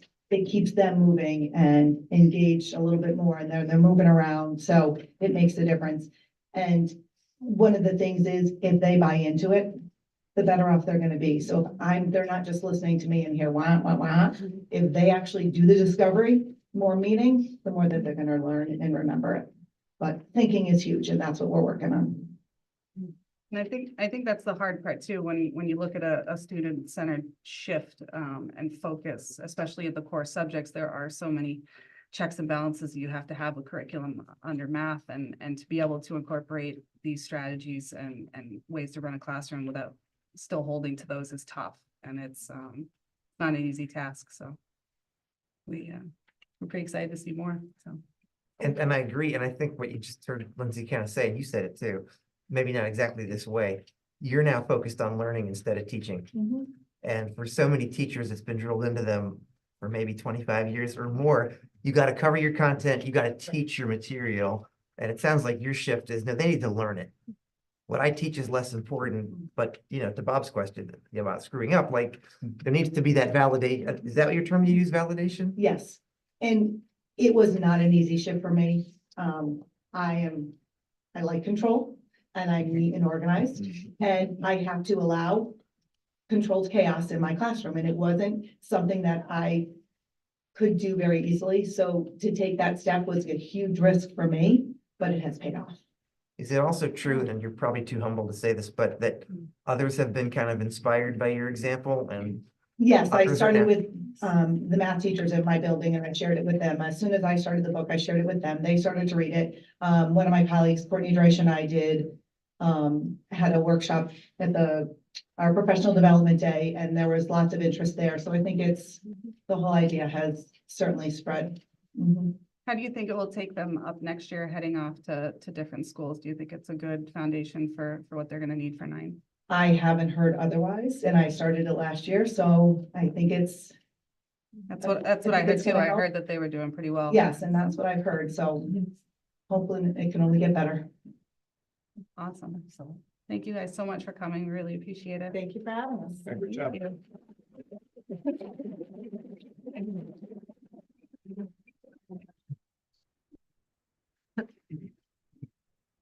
All right, approved 3 presentations from the auditor's report. So we'll call Dave Flint up to the table. And the documents were in the live link, but I brought a couple of hard copies if anybody wants one right now. I know I already gave Bob his. No, I'll give it back. One more. Thank you, so we can take mine too. I'll share with them. I'll share with these. Okay, so this is Dave Flynn from Clifton Larson Allen, and he comes out and audits our books, and this is our yearly report from him, and I haven't paid him anything. I haven't personally to do this presentation, so. Without further ado, and we've given him 10 minutes. Yes, I've been given 10 minutes. I am going to waste 2 of those minutes real quick. So there's something right now from the federal government, the Inflation Reduction Act. And I don't know if you guys talked about this at all, but we have clients receiving significant tax credits for school construction. A lot of the schools are going net zero, geothermal wells, solar panels, stuff like that. The tax credits are in the $1 to $2 million range. So I just want you guys to know that, be aware of that if you didn't, you know, and help with any future planning as far as energy efficient. Yeah, exactly. Energy efficient decisions are made. All right, so I'm going to start with the financial statements. Hopefully everybody got a chance to look at it. If you didn't, at the very least, please read Kim's management discussion and analysis. So I'm going to start off on page 1, which is our opinion. You know, this is kind of the summary. This is the grade, if you will, that we give for the audit. We gave an unmodified opinion for 2023. That is the best opinion that can be received. Just something to note on this emphasis of matter paragraph. That's something we want to bring to the reader's attention. We implemented a new accounting standard this year, GASB statement number 96, which has to do with subscription, IT subscriptions such as educational software, things like that. If they have multi-year terms, we bring a liability for those onto the books. Moving along, so page 6 is that management's discussion analysis I talked about that Kim writes. And then on to page 13, your statement of net position. So this is performed on the full accrual basis of accounting. What does that mean? It means it includes capital assets. The district had $35.5 million of capital assets for fiscal year 23. And it also includes your long-term debt, which totaled $18.6 million. That brings us down to total net position of $23.4 million, most of which is net invested in capital assets. So that number is your net capital assets, less any debt used to acquire those capital assets. Next page, your statement of activities. This is more commonly referred to as your income statement. Again, this is a full accrual basis of accounting. Shows all your governmental activities, your different functions. And it brings us down to a change in net position of $1.8 million in the deficit for the year. Again, this is just full accrual basis of accounting, so it includes all your changes from your long-term debt. More importantly, the next page, page 15, this is your fund financial statements. And I'm gonna hone in here on the general fund, which is the first fund here. This is modified accrual basis of accounting, no capital assets, no long-term debt. Assets of $293,000, liabilities of $79,000, bring us down to fund balance of $213,000. Of that $247,000 is assigned, which means that it's money set aside for encumbrances and POs that will be spent in fiscal year 24. Skipping ahead 2 pages to page 17, you have the revenue and expenditures for the general fund for that year. You'll see that the general fund actually had a $567,000 deficit for fiscal year 23. That might seem alarming at first, but it was actually a budgeted deficit, and I'll talk about that a little more in a little bit. Jumping ahead to page 20, you'll see this is the activity for the year for the district's pension fund. You see in the middle of the page, net investment income. The pension fund actually had net investment income of $853,000, which is great. And total assets in the trust for the pension at the end of the year were $11.36 million. Skipping ahead, page 36. Back up, 11 million is still like 85% funded balance. I'll cover that. Oh, never mind. I know that's in everybody's minds. Page 36, this details out the district's long-term debt. You'll see total bonds outstanding $7.5 million. That includes $680,000 of pay downs for the year. the few pages beyond this details out the other items that are within long-term debt. Feel free to look through those. Skipping ahead to page 60, 61 and 62, these are RSI 1 and 2. And these are the budget to actual schedules for the general fund. So if you guys want to see at what things were budgeted and how well we did compared to those budgets, these are the schedules to look at. I mentioned before that the general fund did have a deficit and that it was actually budgeted for. You'll see at the bottom of page 60, appropriation of fund balance. So in order to balance the budget, we actually appropriated $874,000 of accumulated fund balance. So this is actually, you know, a budgeted deficit for the year to use up some of that fund balance. Page 63. So honing back in on that pension, the pension had a net pension liability at the end of the year of $1.45 million. And the pension plan is 88.62% funded. That's a really great funded ratio and more than most of your peers.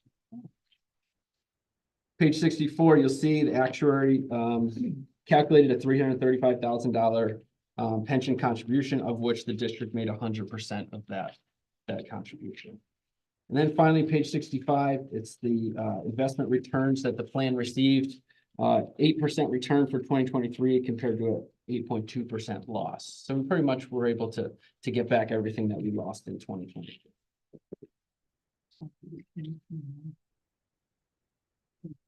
All right, moving on to federal single audit. So you guys received enough federal grants that you're required to have a federal single audit. Again, unmodified opinions for the federal single audit. If we flip to page 5, this is a list of all the federal grants that were expended in fiscal year 23, a total of $1.3 million. Flipping towards the back to page 9, this is a summary. You'll see unmodified opinions, no issues noted, and we tested or we audited on the special education cluster, more commonly referred to as IDEA, for the year. And then last but not least, we also do a state single audit for the state grants that you received. Again, unmodified opinions, no issues were noted. You flip to page 4, you'll see a total of $800,000. These are all the grants that were spent for the year. Page 8 is a summary of those results, no issues noted. And for fiscal year 23, for state grants, we audited the local bridge program. Anybody have any questions? I know that was quick. I have a question, just quick, on page 31, there's a uninsured, uncollateralized cash. Yes. Does that mean that it's not insured if we bank loses our $6 million? So the district does have an additional collateralization, correct? So FDIC, are you familiar with FDIC? Yeah. Everyone gets up to $250,000 to 10%, right? You And we're are, above that in the pool of districts. yeah. Yeah. And so, I've sent you that before too. I can send it again. yeah, I have that agreement as Yeah, well. We could yeah. share it. So No, there is just wanna make additional sure. collateralization that the district It's does. fully covered. Yeah. Yeah. And on the next page on 32, the different credit ratings Yep, for the different bonds. yep. We're looking at a very large bond issue coming up. And we'd like to be in the A's. For you, that's what Yeah. you want your rating to be, correct? Yeah. Yeah, these are the ratings Of those other bonds. of the bonds that are invested, that your pension fund is invested in. Okay, This is nothing to do with what the district is rated. all right, so this is our investment. Portfolio, correct? Our district right now is big A, little A3. Yeah, That's what we're currently. So rated at. see right here on page 31, you'll see this is a list of all the investments in the pension fund. Corporate bonds, you have $2.5 million. all right. See that total 2.5? That's, we're just required to disclose basically, you know, how risky, Yeah, sorry. yeah. The only time, you know, the only time you're really gonna see US government agencies, if you have T-bills, Yeah. or asset-backed, government asset-backed investments that are gonna be your AAAs. And next month we have our pension advisors coming to talk to the board. The pension committee or the board? The board. Okay. Is our our fund balance, we've been dropping it pretty regularly. Are we at a point where we're getting too low? Tim says too low, but So you should have 3 months. I'm sorry, I'll let him answer. No, I mean. I mean, No, I with the would be budget curious. issue, so we need to. deal I would with be it. curious to actually hear what you guys said, because for a school district, it's a lot different than town, obviously. You're expected to spend everything you get and more or less operate with no fund balance, right? That's the expectation. You should have 3 months expenditures. For emergency purposes, we don't have that. Yeah. We should be closer to 600.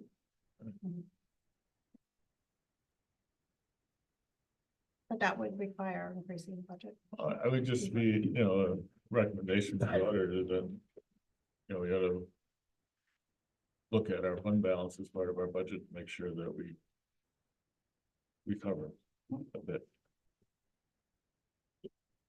What I can do is I can look at your peers, the other school districts, regional school districts, and see where they're at. I mean, just for our Accurate budgeting feedback. purposes. Yeah. I could do that. I'll get that Might information help over to Kim. Kim. Absolutely. Anything else, guys? Anyone ever has any questions or comments or concerns for me, please always feel free to reach out. Yeah, I can share Dave's contact information directly on the. That would be great. They're getting easier to read. What's that? I said they're getting easier to read, Yeah. even though there's more stuff in them. For now, Yeah. they're contemplating revising the whole. Yeah, they'll. Of course they are. Well, thank you so much, guys. I Thank you. appreciate it. Thank you. For coming. Appreciate it. I'm just walking. Yeah. Okay. Number 4, public comment. Do we have any in-person public comment? If you want to come up, you could just say your name and the town you're from. Steve McCall, I'm from Durham. I'm a Brewster, Strong, and Cognition. So like thousands of impacted families across Connecticut, we've been placed into a catch-22 with the updated state law requiring kindergarten eligibility to begin when a student turns age 5 by September 1st. We've been closely following this change in statute and have asked various members of this district for a path forward since last June. The uncertainty of knowing whether our November 1st child will begin kindergarten or repeat a pre-K4 program has been lingering for months and will continue to do so for at least 5 more. This is most disheartening because we believe our child is academically and socially prepared based on numerous factors, including a wellness checkup where our pediatrician affirmed preparedness for the next level.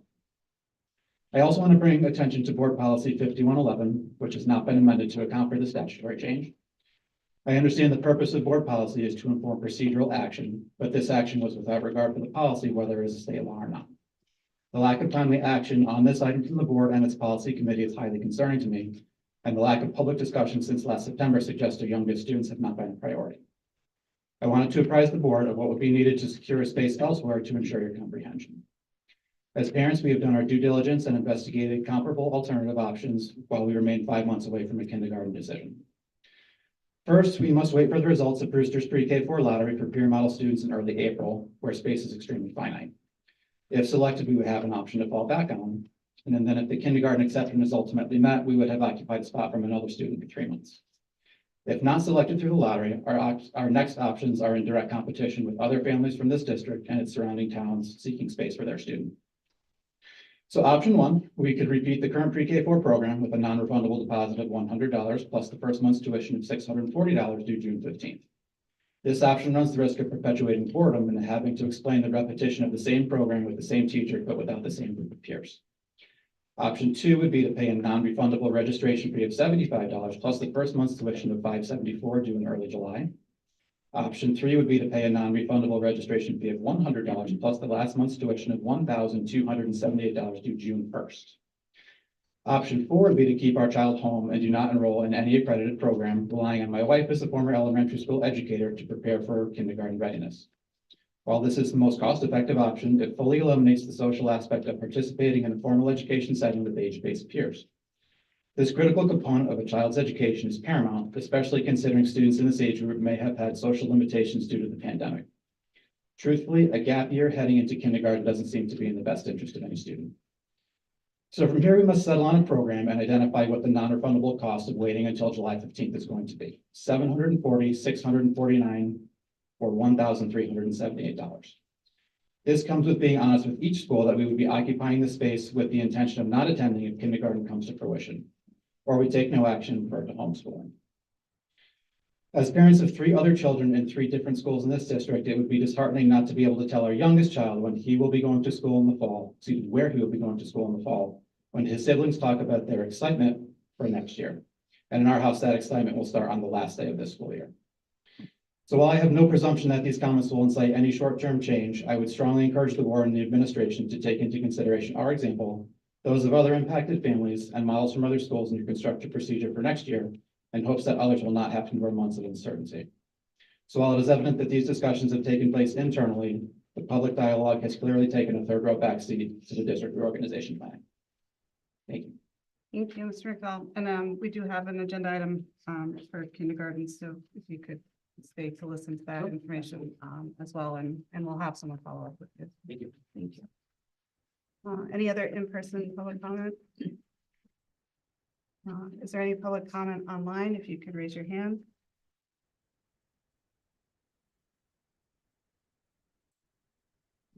No public comment online, so we will move on from public comment, and there'll be another chance at the end. Number 5, approval of minutes, Board of Education special work session, January 10th, 2024, and Board of Education regular meeting, January 10th, 2024. I'll take a motion to approve both of these together. So moved. Lucy, second. Second. Second by Bob. All right, discussion, any corrections, deletions? I went through them, I didn't see any. Nope, all right. Roll call. You want to do a roll call on it? I think it's just Linda, so as long as I can hear her. Linda, if you just want to go first. Aye. All those in favor? Aye. Aye. Aye. Any opposed, any abstained? Okay, motion passes. Those minutes are all set. Number 6, and Doug's going to be talking a lot tonight. He's got a lot under the superintendent's report, but we are starting off with a big item, the 2024-2025 superintendent's budget proposal. I'm not running away. He's not running away. You got it. For those watching, or here, the budget proposal can be attached. Like Kim's back in town. Sorry, it's still in the back. Yeah, let's give us a moment. We're gonna connect up. And also get our Zoom connected. Our home audience can use.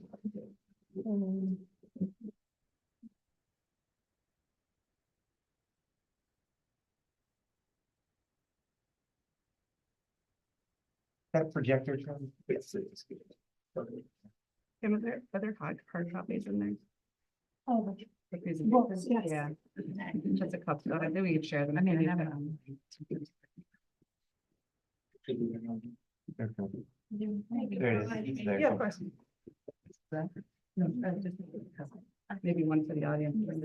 Oh, that's okay, because I got it here. Well, it's- I made 10, so I didn't make them not. Does anybody want a hard copy? Come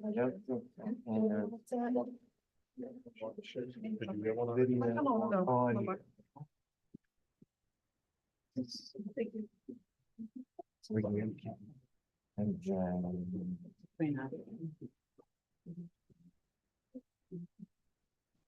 we'll hide that. Video. Maybe we can see. Yeah.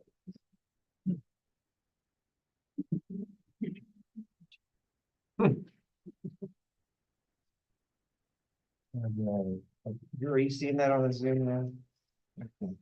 You ready, Kim? Yeah, I see it. Okay, Looks good. all right. Thank you all. Thank you for that time for transition here. We just feel like this is a little bit better. We don't have a lengthy presentation. We'll talk about at the end where we go from here in terms of work sessions and plenty of time for discussions, but you all are just receiving this for the first time. And what we really want to do tonight is just kind of ground the overall budget that we are proposing for the 2024-25 school year. Kim and I will do this presentation jointly. She has the hard part. She's going to get into the numbers, probably the stuff you're more interested in. I'm going to kind of frame things at a higher level, and then we'll kind of wrap it up together. So for those that were not here for the work session, we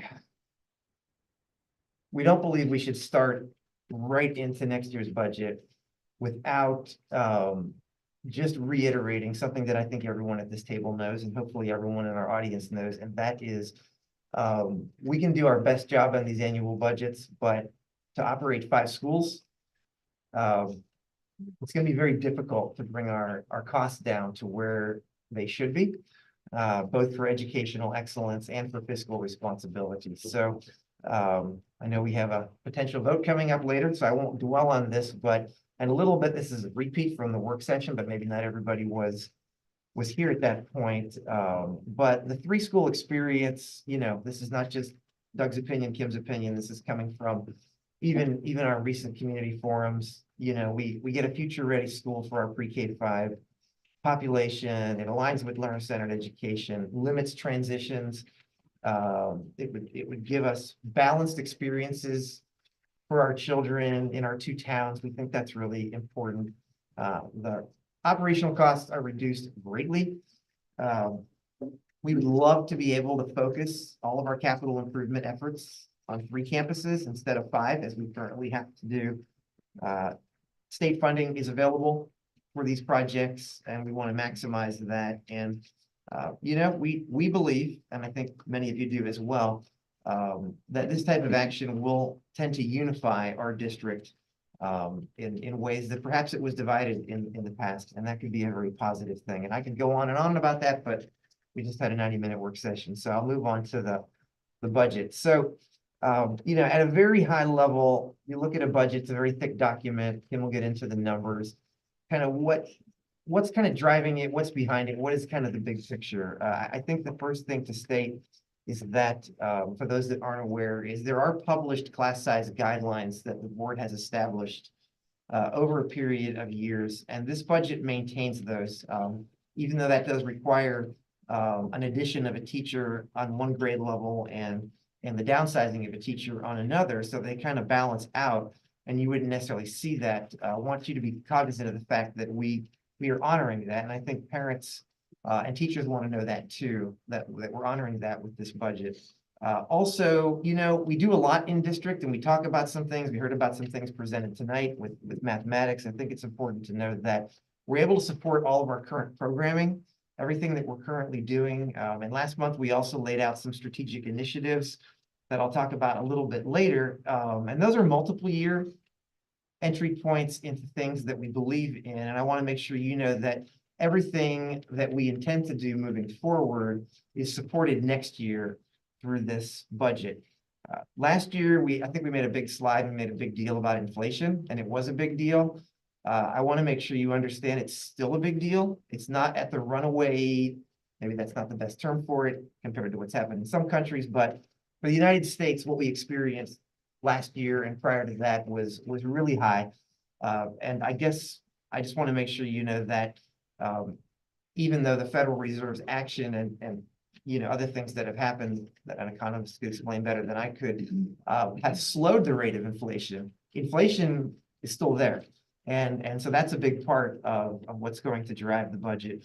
You're also going to hear Kim talk about vacancy factors and how we fund salaries. We want to make sure that there is a budget integrity issue that we need to address in this budget. And there's a cost to that. And she'll explain more what that actually is. But we think that you all would want us to do that. And I think when you hear it from her, and even in the work sessions, we'll unpack that a little bit more.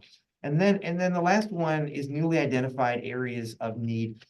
We have seen a growth, again, not as explosive as compared to maybe other places, but a growth in our multi-language learner population. And that's going to require some additional staffing to provide the services that we have to provide and should provide to that very special population. And we always have needs for students with disabilities. Sometimes those are services that we provide in district, and some of that is outplacements and transportation costs, and those can be very costly. And so this budget does incorporate all of those things as well.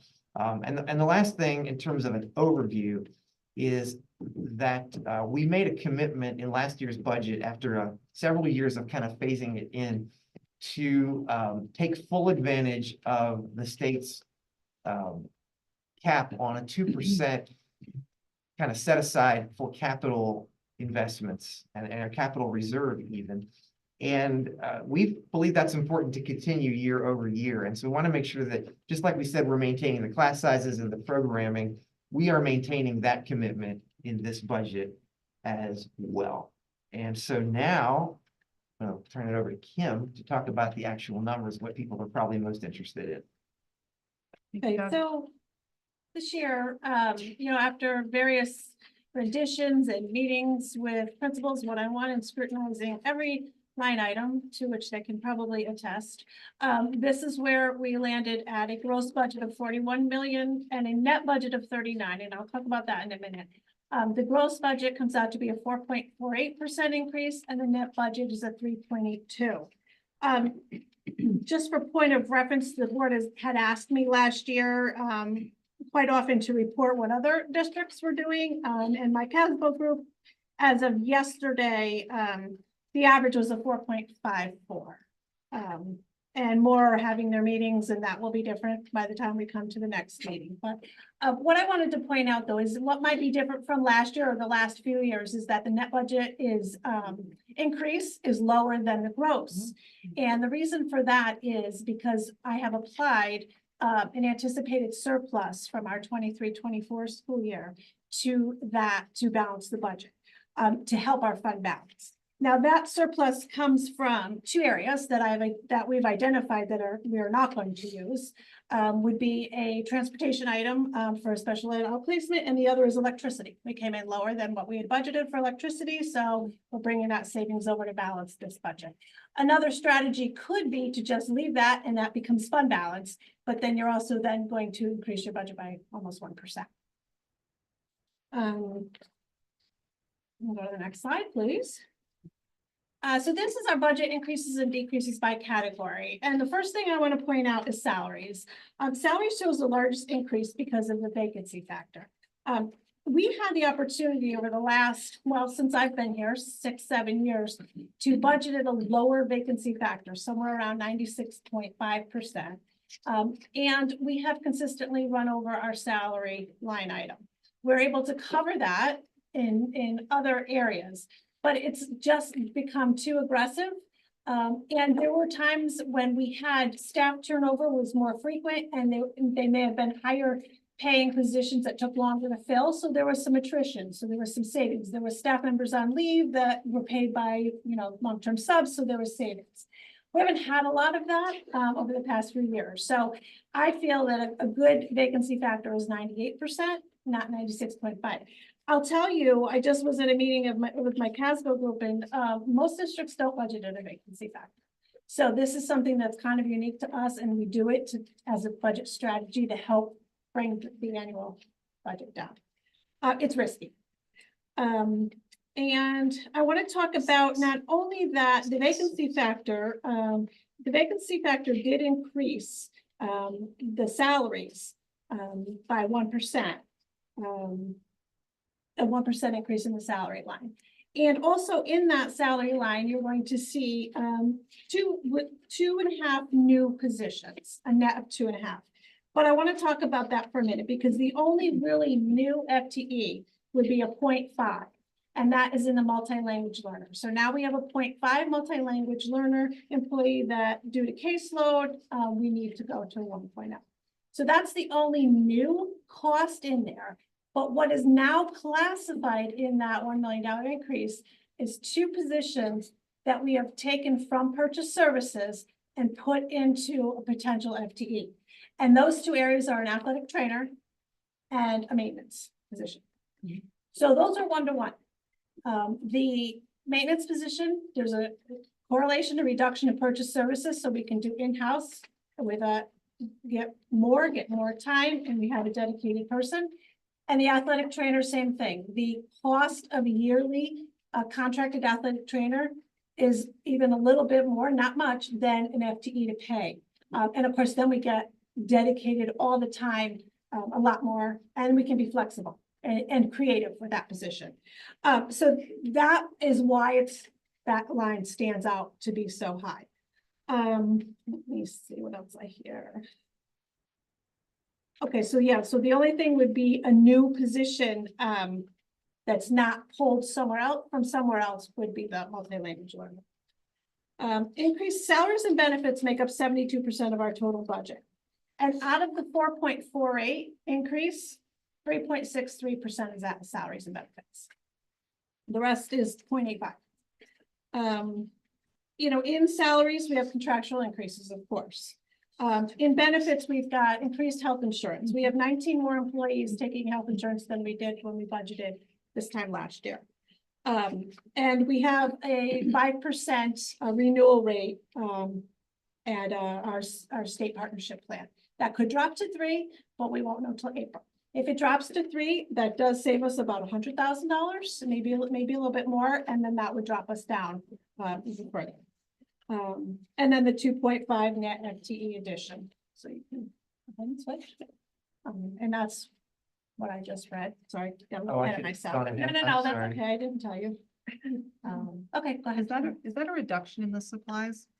Yes, 143? supplies has gone down. Yep. And that, is that a calculated cut, or is that more? So that's both. That was part of, and actually, I'm gonna get to that. Okay. I can I'll get wait. to that. Yeah. You can go to the next one. And then the further increases would be facilities and grounds, and operating services. And again, I need to explain facilities and grounds. We talked about a propane bus lease. And the state of Connecticut's Uniform Chart of Accounts accounts for leases under facilities and grounds and leases and repairs and maintenance. So when you look at facility grounds and you say the bus lease is in there, that's where the state tells us to classify it. So you're going to see an increase in facilities and grounds because the new bus lease is in there. And then you're going to see a decrease under operating services because DACO's contract for operating our buses is significantly reduced because now we're leasing the buses, we're not using their buses.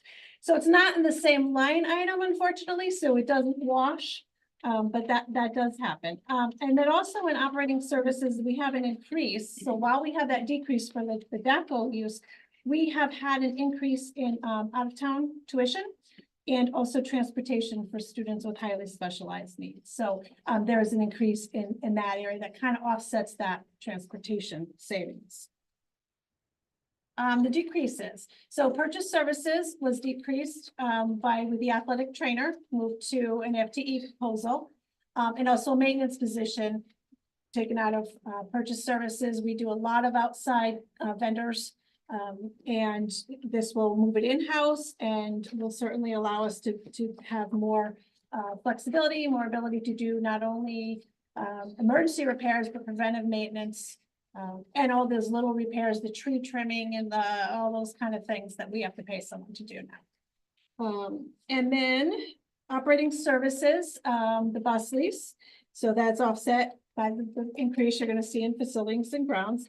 And then diesel. So we are going to propane buses. So diesel is more expensive than propane. So we had a decrease in the diesel line to 0 and an increase in propane.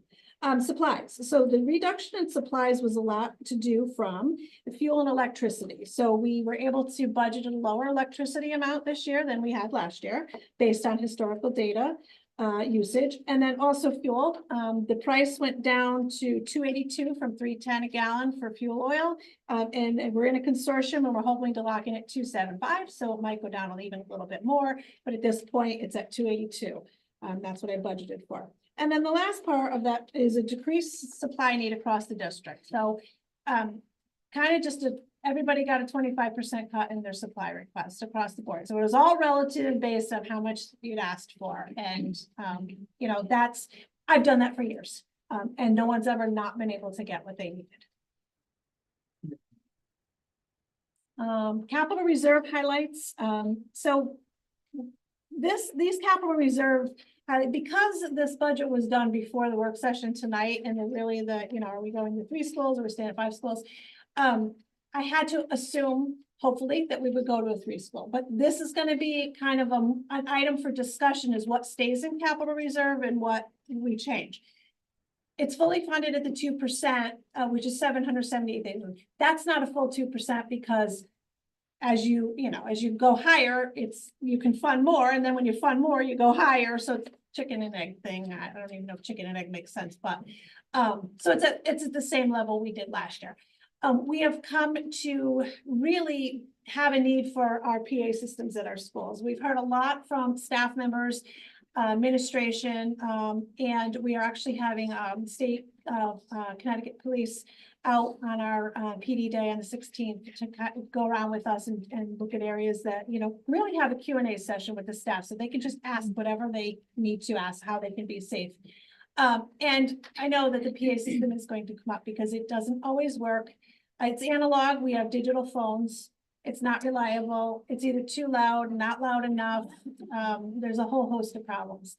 So that has been included as an important area this year at 116,000, and all the details in the book. So that's one thing that I think really should be in there. The other thing was the continue ongoing funding for infrastructure. So we started funding for repairs or things that's strong. I was going to get into this level of detail, but that always happens to me. Chiller, strong, we started to save for last year, and also we're gonna have to replace our roof at Strong soon, so we want to start looking for that as well. Again, what I said with this was, I don't know, are we going to save for this stuff, or are we gonna do a bonding for capital improvements at Strong in the high school too? I don't know. So not knowing that, we need to start saving for Strong buildings. So there's that. We are proposing an athletic field upgrade. So we've had a lot of issues or areas of concern over different fields, baseball, softball fields, and our tennis courts are just, we repair them. I want to say the price is 13 to 23,000. I know that's a big span, but it's in there, that we repair them every year so the tennis team can play on that. That's a lot of money out the window because it's an every year repair. So I think it's important that we start saving for our tennis courts too. And for the drainage, there's significant work that needs to be done to the softball and the baseball fields. Some work was done last year on the softball field, not enough. And so that is in here as a proposal, again, open to what the board would like to do with that 778,000. And then there's also the final appropriation to the turf. We've already ordered the turf. We've put down 50% deposit on it. And but the pricing that we got 10 years ago isn't what it actually costs. So we all knew, talked about the building committee and everything, that there would be another appropriation of 130,000 for the turf. And so all that adds up to be 778,000. One other thing important to note on this slide, though, is in the past, we've put unanticipated building and repairs. So we've gone from 50,000 a year to 75,000 a year to 100,000 a year. I've actually put in $200,000 this year because we don't know. We asked at the building committee how Eric feels about it. Eric doesn't sleep. Eric worries every night that he says, Kim, we got 2 years most on that in Lyman. Very nervous about it. I have to put it in. I don't know what's going to happen, and we have to. So there's 200,000 there for your consideration. Debt service slide is we are retiring debt service at the end of the budget year of 24-25. And so what will be remaining, that's the blue line that will fall off, and the orange line is that 6.9 million bonding that we did back in, I don't remember, 2019, that we've used a significant amount of. The only part that's still remaining in there is we have money for Brewster because we haven't done what we were going to do at Brewster. And that money is in the account. But I want to propose a strategy, and this budget that you saw, that increase doesn't include this strategy. We have got bond premium and bond contingency in our capital reserve account. And we have interest income. We've earned $56,000 or $59,000 in interest on this money because we haven't done anything, our improvements. It is well within our legal rights or legal authority to pay our debt service with our bond premium, our interest income, and our bond contingency should we decide to do that. What that will do is that money will get paid for by the capital reserve, and it will reduce the annual budget. And I can reduce the annual budget by probably a 0.84%. That will level fund the debt service for the following. So think about it this year. If our debt service goes down and the next year your debt service is up here, now you're gonna have a big increase in your debt in your budget. But if we fund it here and debt service is here next year, we're not gonna have an increase in debt service. So we're not gonna have a big surprise. You can do more than, I call that level future funding. You can do more than that. We have the ability, we have $793,000. I don't suggest we use it all, but if we did it all, we could reduce the budget by 1.9%. So you're somewhere in between a 0.84 and a 1.9. And depending on the level you use will depend on what your increase is in your debt service next year. We won't see an increase in debt service next year for a referendum on the schools. It's not going to hit until further out. So that won't be an impact.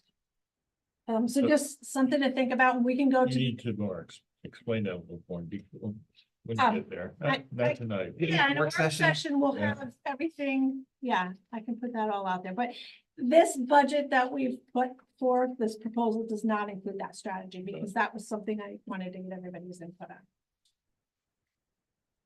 And the next slide is just the budget history, historical data. And just, again, want to point out the net is lower than the gross this year as opposed to last year because of the anticipated surplus we're applying. The next one is per pupil expenditure. We have been audited our per pupil expenditure at $26,253 for the end of 23. That's an increase of $631. And the other two are the $27,195 and the $27,733 are my best guess for what will be at 23-24 and 24-25 if nothing changes. So if we just continue the course, which for the next 2 years is kind of be status quo. And so that's what we're looking at. Average per pupil for RSDs in the state of Connecticut is 25,173. So we're above. We're at 26, but we're 1,080 over. If we were to close a school, I don't think this is a slide that I have, but just if we were to close, so Lucy had asked in the past, what would it take to reduce in a budget to get the per pupil expenditure down? So I've got 3 different scenarios. So if we reduce the budget by $500,000, our per pupil will go down $364 per student. If we do 1.5 million, which would kind of be the equivalent of closing 1 school, we would go down $1,094. So that would be right at the RSD average. If we close the equivalent of 2 schools, which would be around 3 million, we'd be down $2,100 per student. So we're actually going to be lower than the regional average. Regionals are higher than local education just because they have different expenses. More expenses. A lot of local boards of eds have towns that have public works and have all that. We don't have that. So we're just by nature higher in per pupil. And then it would take a $5 million budget reduction to save $3,600 in our per pupil. So it's significant reductions. This is assuming that our enrollment kind of follows our projections too. Town allocations. Durham. 1 second. On these averages, is there an average, or can we look at it at some point for a comparison to our high needs population for the per pupil? Yeah, I can break it out. Because if we're going away from looking at the DIRG averages, it'd be nice to just see a comparison of that. Yeah, I have the DIRG average in case we asked. It was 21,108. Yep. Okay, I can do that. Thank you. Sure. So now, so here is the town allocations. Now, with the most recent enrollment, Durham has gone up 1% in their contribution to the budget, and Middlefield has gone down by 1%. Durham had 908 students as opposed to 918 last year. But Middlefield is down to 475 from 502. So Middlefield lost more students, so that shifted the percentage.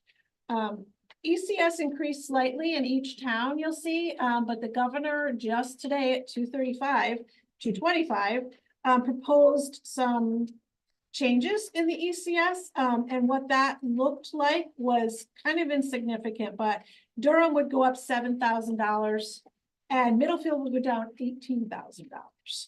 I don't know if that's not incorporated in here. That just came out today and that's all up for discussion, but that's a possibility. So you'll see Durham's increase is $1.2 million, but the biggest portion of that, 400,000 of that is due to the enrollment shift. And then Middlefield's gone down. They're actually going to pay 40,000 less, but again, it's due to the enrollment shift of 400,000. And I'm done. Okay, so thank you for that, Kim. It's a lot, and again, as a reminder, we're going to get into work sessions, and we'll talk a little bit about ways to send questions to Kim prior to that. I think we put together a document, a Yes, budget questions document. I shared it already, yeah. Kim shared it today. Take a look at it. Yeah. Questions, throw it in there. It'll really help us for work sessions to have. There's one for the productive board and then conversation. So again, just to reiterate what Kim said about the debt service strategy, neither one of us felt comfortable just building that into the budget proposal and showing you a number that you probably would like, an overall number that was lower, but we need to make sure you're okay with that strategy. And if you're not, that's fine. We still think this is a very responsible budget either way. We're very happy that even though we've been, we think, very responsible and frugal in a lot of areas, we're still supporting, as I said before, the class sizes and all the programming. And just to reiterate where we'd like to go as a district in a number of areas, first and foremost, this budget is tied to and aligned to the grade reconfiguration that we're doing for next fall. So I think that's important that I think you all would understand that. Other people need to understand that as well. It's not tied to the way we're doing things this year. It's tied to how we're going to have things set up at Brewster and Lyman and Memorial for next year. It also sets us up to do the design and first year implementation of the pathways at the high school, to continue doing expeditionary learning, K-5, potentially expand it into middle school. We haven't made that decision yet. That's going to come up during Lucy's report later. But we can support that if that's where we're going. We're also in a very good place, and you guys haven't seen this yet, but you'll start seeing that at the end of the month at student achievement with competency development for ELA and also for mathematics, which is really cool because what you heard from Jen Penny and the people that she brought with her to talk about how they are learning differently and better is going to line up very nicely to where we envision going with competencies. And I'm not going to let Stephanie talk now because this presentation is already too long, but she knows that Jen is already kind of ahead of the curve in some of that and is doing that even though the whole district hasn't formally moved into that space because she's just kind of advanced in that place. We're doing great work currently in professional learning, making it personalized to our staff, and we're going to continue to do that. That doesn't just happen in 1 year. And I think you all also know, again, you'll hear this in student achievement, but we do have a state mandate to redesign and implement a new teacher evaluation system. That's coming, and those two need to support each other. We don't know of a situation where we'd have an evaluation system that isn't tied to a professional learning system. We happen to think our professional learning system will marry nicely to a more empowering evaluation system that is maybe actually going to improve learning instead of being the box checking exercise that it's kind of been in the past. We're also really excited about designing and implementing a personalized readiness tool. Again, this is another state mandate, and we have something right now, but it's been deemed inadequate, and we'll share more about that in the months ahead to be implemented at the secondary level. Has to do with a lot of capturing, career interests and internships and a lot of where we want to go with helping our learners be prepared for the future. And that also ties into the core competency work that we've been doing. So we have a Google Doc. Kim actually prepared two, one for the board, one for the finance committee that got discussed at the last finance committee meeting. We may get the same questions, but we want to have two separate venues for that. And this might stop you all having to forward direct questions from the finance committee. They can ask them directly in that document. And I know it's a lot to hear tonight and a lot to digest with the hard copy or the digital document, but to the extent you can get questions to Kim, some of you actually had some already tonight, I can tell, ahead of that next work session, the more she can be prepared to come with answers instead of just kind of putting them off. We also feel like this is a simpler budget than what you've seen proposed in the last few cycles. And so we feel like both on the staffing and the capital, and we'll add in the debt service strategy thing, we can go into detail in that first work session if that's what Lindsay and the rest of you want us to do, along with answering questions. I don't know that we'll be able to get everything done in one work session, but we'd like to try to get as much done as we can and then save the next two if we need them for continued questions that you all have or that you're hearing that others have in the community that we can answer. And this all leads to our public hearing on the 3rd of April. And just as a program note, not just for Steve's benefit, but for everybody's, we do have a regular board meeting at 6 o'clock on April 3rd. So we'll try to shorten the agenda so that we can start that public hearing right at 7 o'clock. So I just want to thank Kim for all of her hard work, along with the rest of our leadership team and others in the schools who have come up with lots of proposals, most of which are not in this budget, but still they came up with them because we asked them for those and for helping us make some difficult choices. Now the choices become yours as a board to decide, you know, what, if any, of this proposal you want to support moving forward and what the changes are going to be. And we want to help you get there. So thank you. Thank you. I think there's a lot here to digest. There's a lot to work through. You know, Confident Finance will have a lot of really good input for us as well. I think it's a tough year. It's a tough year for the towns, both towns. Spent a lot of time talking to different boards and commissions, and it's not gonna be easy. So as much as we can look through this and ask the questions we need to ask and we'll move forward through there. Any questions you guys have before we move on? Okay, want to move on to B for kindergarten registration update?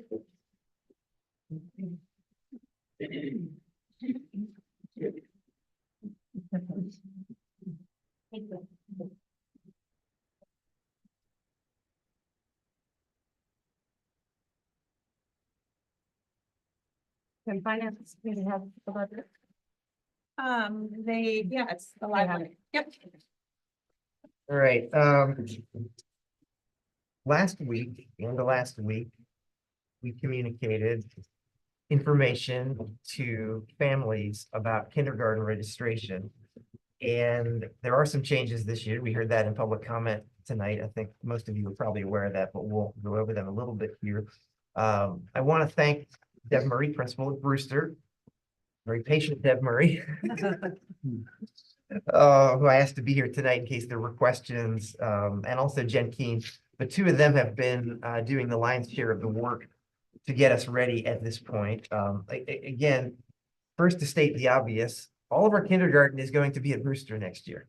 And I think, again, we know there are people out there that support and maybe those that don't support the direction we're going with grade level configuration. But I have to say, as it pertains to this topic, I think it makes a lot of sense to have all of kindergarten in one location, especially with the changes coming down from the state. So again, the information was sent out last week, and we will continue to send that out because everyone doesn't get it the first time we send it. And some of these folks don't always get it in the avenues that we send it. So maybe even you all can help us spread the word. But there was legislation passed in last year's General Assembly that changed the date of kindergarten entrance.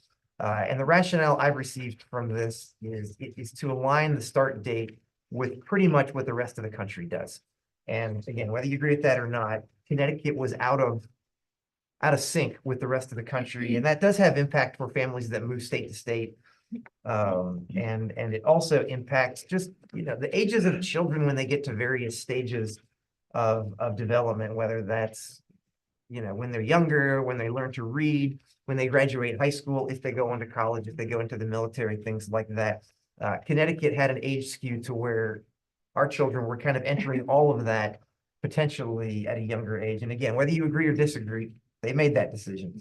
What they also did, which I think was smart, is they are creating a process by which any family who has a child who would have qualified under the old criteria and no longer qualifies now because they have birthdays in the fall, it allows them to request, and I don't know why the legislature did this, but everything is on the principal. It doesn't say the district or, what any certain department, the board, anything. It says the principal.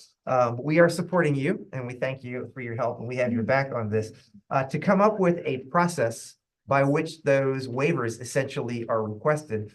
The legislation also requires the principal, which kind of means the school and the district, to institute some type of assessment of any of the children who have requested waivers through their parents or their guardians for that process, and for us to do that assessment and then communicate those results to the families and ultimately make a decision about whether we're going to admit them for the fall. And we know that there are many people who are anxious about this. And so our target right now for people letting us know is March 1st.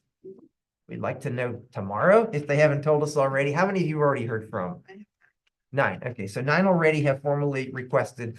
We're not saying if they don't tell us by March 1st that it's like forever and ever, but like we want to accelerate as best we can the assessment process and then giving them a decision so they can make their plans for the fall. Because we understand this puts parents at a disadvantage, especially this first year when this is such a new type of thing. We think eventually this will just become the new normal and parents will kind of respond and react. And so will the daycare providers and so will our pre-K programs and things that at this point are kind of reacting to this decision in ways that we didn't plan to. And so that's the basic process that we're going to follow. And we're planning to assess in the month of June. Is that, or May? What are you thinking right now? So the wordage. You want to come up to the table? Sure.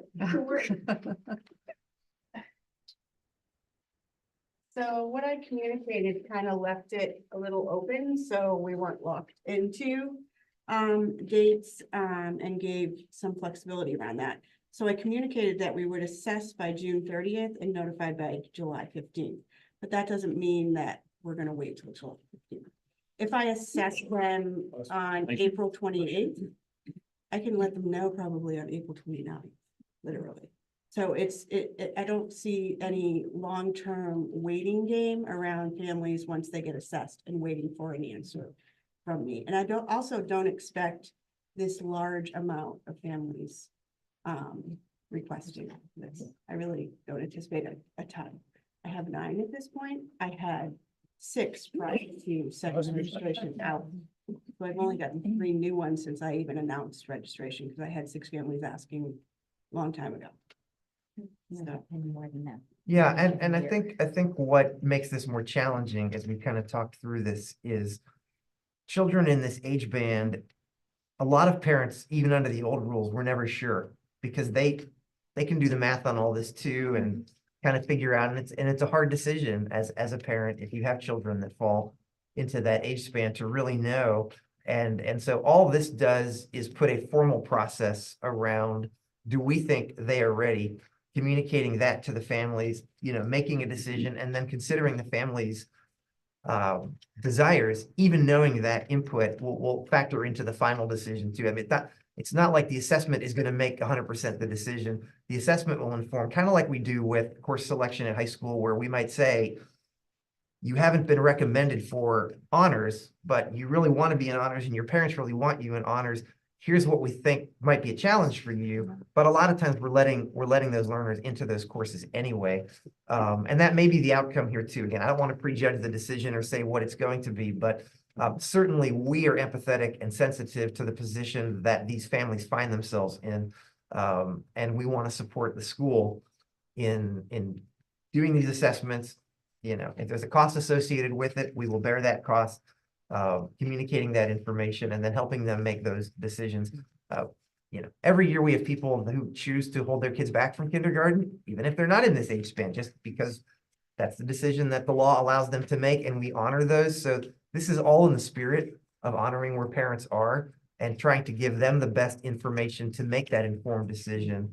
Because it's a hard one. I mean, again, I've been through it personally with one of our kids, and you kind of never know if you've made the right choice or not. And you know, I know what we did in our particular situation is we reached out to the principal and the teachers and other people that knew and tried to make it a more informed choice. Do either of you want to add anything Well, yeah, before we and when open it you're up to looking at questions? Assessments, they're standardized assessments that are age normed.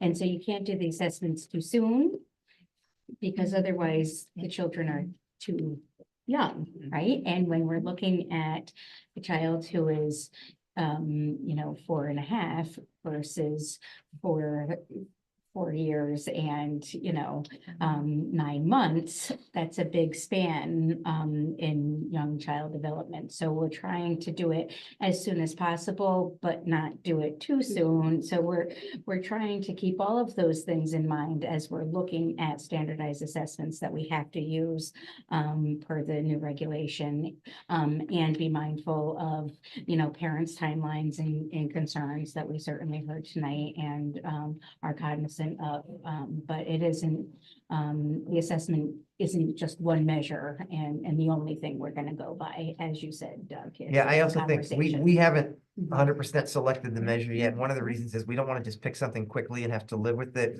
We're Right. also Mhm. collaborating Mhm. with surrounding districts. Everyone's going through this at the same time, so it's helpful to know what others are doing in this space as well. And like anything else we're doing, we'll probably get better at it each year as we kind of go through the process. But for this first one, I think Jen captured it nicely. It's the balance of when is the assessment actually valid for the purpose it's being assigned for, which, the perfect time really would be like mid to late summer. Yes. But that puts parents in a situation that I just think is unfair. That is, yes. And of course, they'd like to know now, Right. but I think what we've chosen kind of aligns with what we hear other folks are doing, and also makes that data as valid as possible to help with those decisions. Certainly, by all means, if you have any questions or concerns, email Deb or give us a call and we'll be happy. While to she's here, do you continue guys have the any questions about the process Yeah. or what we've kind of shared here?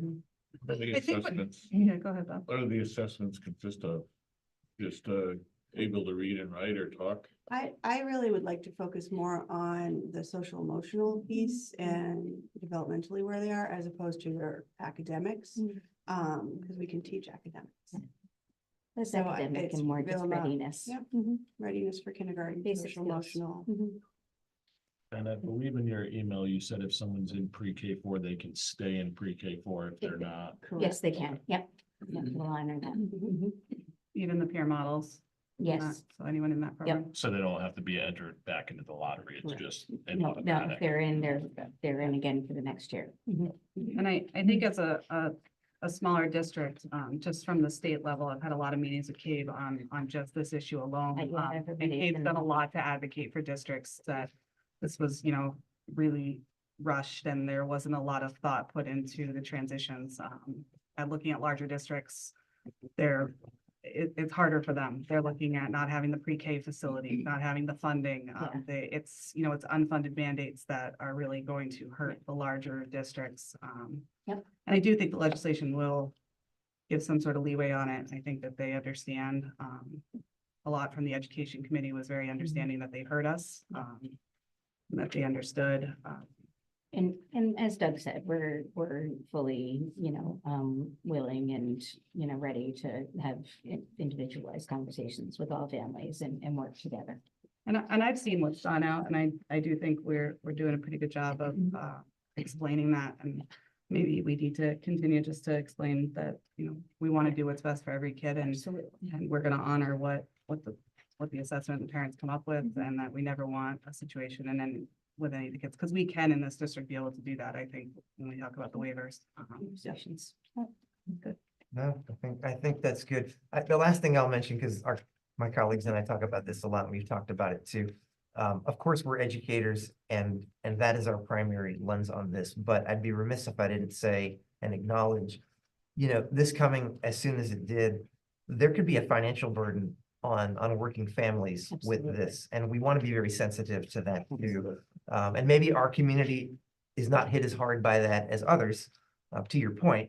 But I think we are not going to question and judge a parent's motives around this. We're going to work with them, but still be honest with them about the educational impact. And so, yeah.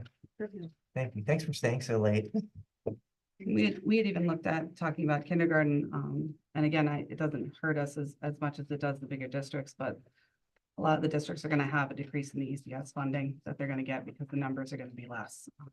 And that's a huge issue. So I think as long as we keep up on this, we're ahead of And most it's on both places. ends, because, I mean, we talk about, you know, we just had our budget, you know, they increased, you know, the special education eligibility age to 22, the year ending at the age out, you know, of the child's 22 year, but they also, you know, they had, you know, public education on both ends, in the same year. So I'm sure you have those, it's a reality. But thank goodness we have our excellent programs on both ends, and we are small enough to work with families and accommodate. So Yeah, I think, and you look at the news and you look at the articles coming out, and it is a lot of the times tailored to the bigger districts, so people automatically assume it's not. Yeah. It's the same, and it's not. I think we get hit with a lot of unfunded mandates, and this is, you know, the less of the ones that have been handed to us. So, yeah. But thank you guys. My question, do you feel that you have enough staffing and time to do the assessments? You have. We're working on that. Okay. Yeah, we're working on that. And that's part of how we're vetting the assessments as well. So, Yeah. because we don't want to put families and children through these long dragged out assessments. So we want to find one that's useful, that's going to yield results that are valid and reliable and useful, but not to take hours and hours either. So Does that go through a committee, or does that end up being the school psychologist? we're talking about it as an internal team. So with, Gotcha. you know, our internal psychologists, you know, our internal speech and language and And all the decisions are the principals. So. other principals. Yeah. According to the general assembly. You know, and all of us have our, yeah, all of us have our other, you know, our professional committees, and everybody's talking about it because all of us are doing it for the first time. So everybody's talking about what they're using and when they're doing it too throughout the state. So, yeah. But everyone's kind of aligning in the same way. Yeah, we're trying, stay consistent, with the, you know, limited guidance that we have. And if you haven't seen the written material that these guys have put out, which is really good, those waiver requests do need to be made in writing, but it can be as simple as like a 1-sentence email that just says, I'm requesting my child to attend kindergarten next fall. So but we do have to have it in writing. That's part of the statute as well. And I think we mentioned it last time. We do have the updates and edits from Shipman and for the policy committee too. I have to Take a look at those. Yeah, we didn't want to rush that through. I mean, it's in the statute, so we're following the statute, yeah. and like a lot of things, the policy will follow the statute, and we're following the statute. We can assure We you could of see that. some change this year in the session from the legislation on that Yeah. one too. Yeah. So we, Yeah. no matter what we put in, there might be some tweaks to it. So thank you for getting those. I appreciate it. Yep. Thank you. What was, and I may have missed this, what was the maximum number of students who are in the pool wanting to get into kindergarten that you would accept, or is there no? Oh, no, kindergarten is everybody. yeah, There's no maximum, but kindergarten is you guys have everybody. in your head, maybe you don't have it, like the number that are eligible to apply for the waiver. We know that, right? Basic, what is it? 23. There's 23 that I know of. 23 that we know of. Yes. So of those So the lists 23, are very. Yeah. It's just what I know of. Yeah. I've already received 6 phone calls of people that weren't even on my list, Mhm. that are eligible. these are eligible families, so. And you could have more between moves. There, I could between have now more and then. ineligible families come that I Yeah. don't know of, so these are just families we know of, siblings and things we collect over time. Yeah, And lists that we town create. data lists, yeah, they're So- not. it's So not- this is just what I know of, so. And some are, that are on the list don't exist anymore, and some Yeah. come, So, so, yeah, good question. Anyone else have any other questions on? No? Keep up the good work, I appreciate it. Thanks. Next, grade level reconfiguration, 2024-2025 update, Doug? Yes, this one I will try to be brief since the last two have been lengthier topics, but you guys may have questions. So we've been talking about this for a while, but later this month, we are going to be publishing preliminary staff assignments for Brewster, Lyman, and Memorial. Kevin will be spearheading that communication effort. We hope that could be out in the next couple of weeks. It might take till the end of the month, which we don't want to put it out and not have it be 100% correct. And make sure that you all understand, I think we said this last month, these are, yeah, Jen, you're gonna have them ready, right? That they're gonna be aligned with the budget proposal. So if anything changes through the budget process, obviously that is subject to all of that and also the budget passing and all of those things. And we're drafting an email that will go to the staff that will explain that these are preliminary, they're not final. We don't expect them to change. We don't want them to change. We want them to be able to plan around these changes to know not just what school they're going to teach in, but if it's, like a classroom teacher, what classroom they're going to be in, all that information will be there. And we just think that will help lower anxiety levels and hopefully help people get excited, even if they didn't support the decision, but just planning to like the known, where am I going to be next year? Who are my colleagues going to be? What is my assignment going to be? And we know that's really important. We're also beginning to plan for the physical move of teacher and other staff supplies, which again will be related to this these documents that we put out.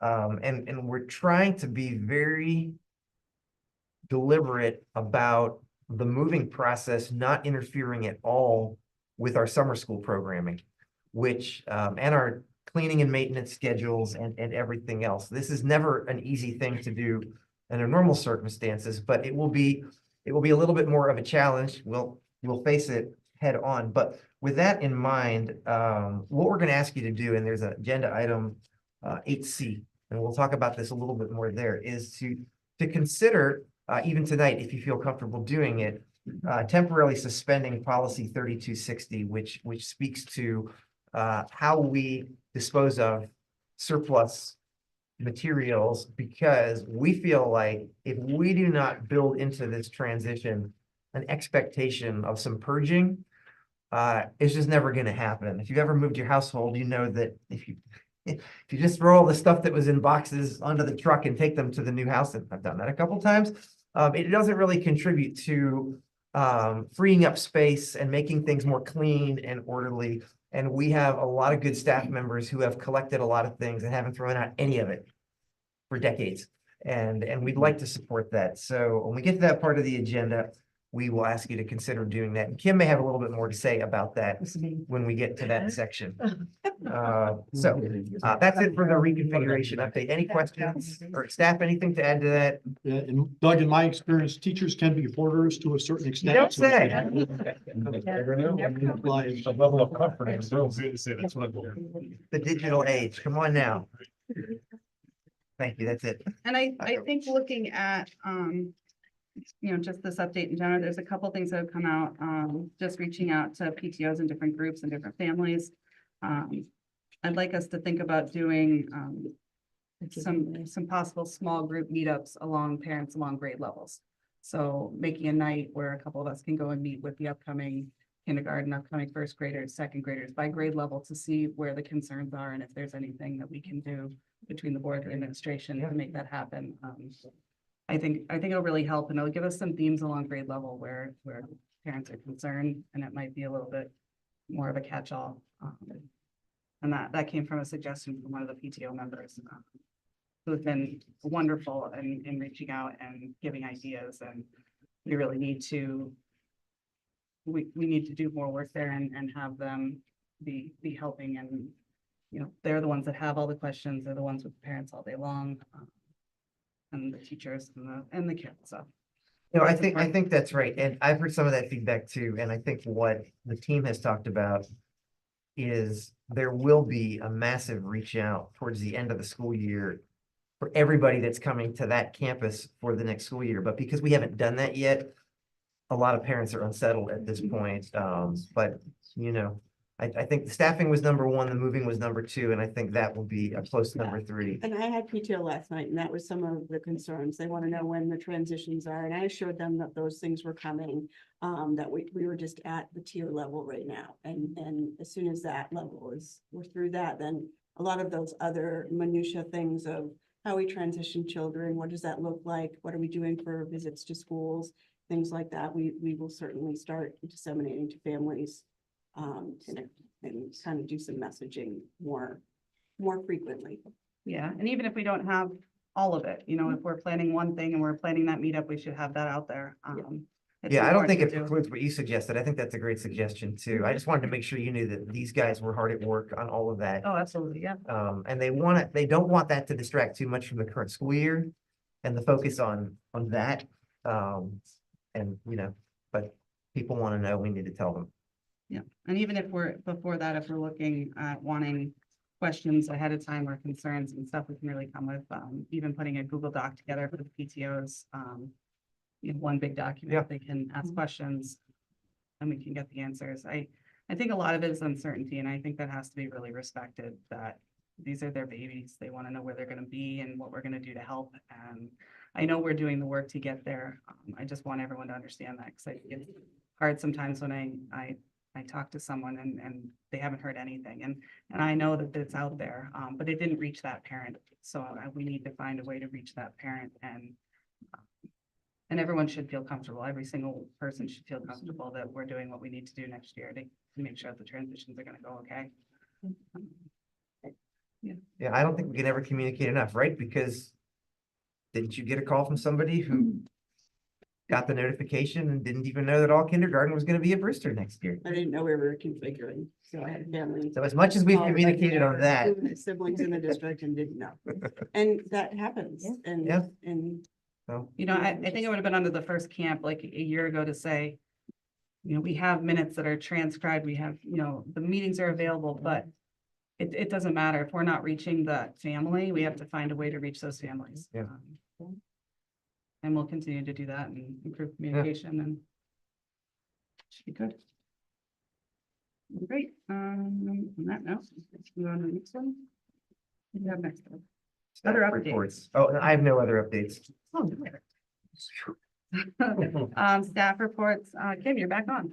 Yes, thank you. Before I begin my report, I just wanted to acknowledge all the work of all the administrators and certainly the school secretaries and the budget process. It's a significant amount of work. So everybody does it, and the teachers, the department leaders, and then of course the central office staff, whether they are significant contributors to the creation of the book, whether they bind it or whether they just stay out of our way while we do it. I just want to thank them. And Ken is always right there if we have any IT problems, which we always have a problem, but so I just wanted to thank everybody for all that.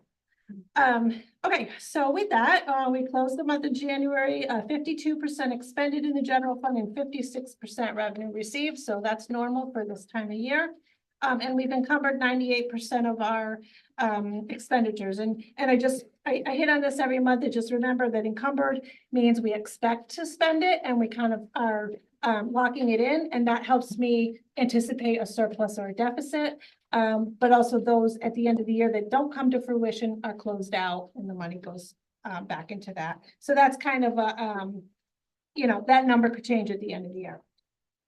I wanted to give an update on the athletic trainer. We were having some significant issues hiring a contractor for an athletic trainer. We've been able to cover most of our games, but not our practices. We've got a revolving door of trainers. And so we have a contact who is working to put a plan together for us that will actually be 2 trainers for full 5 days They'll rotate days based on their schedule. They'll be available for games and practices. And so that will get us through the spring season. And then for next year, you'll see in the budget request, proposal for an athletic trainer for a FTE.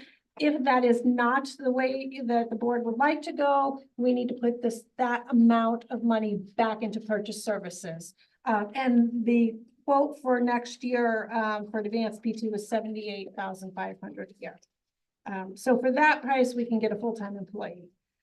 The other update was the turf. The sports marketing class as a final, I guess, last semester, just in December, did a survey about our mascots and marketing in the district. And this was very timely because we had a discussion about what the turf logo should be, and you wanted to get some student input.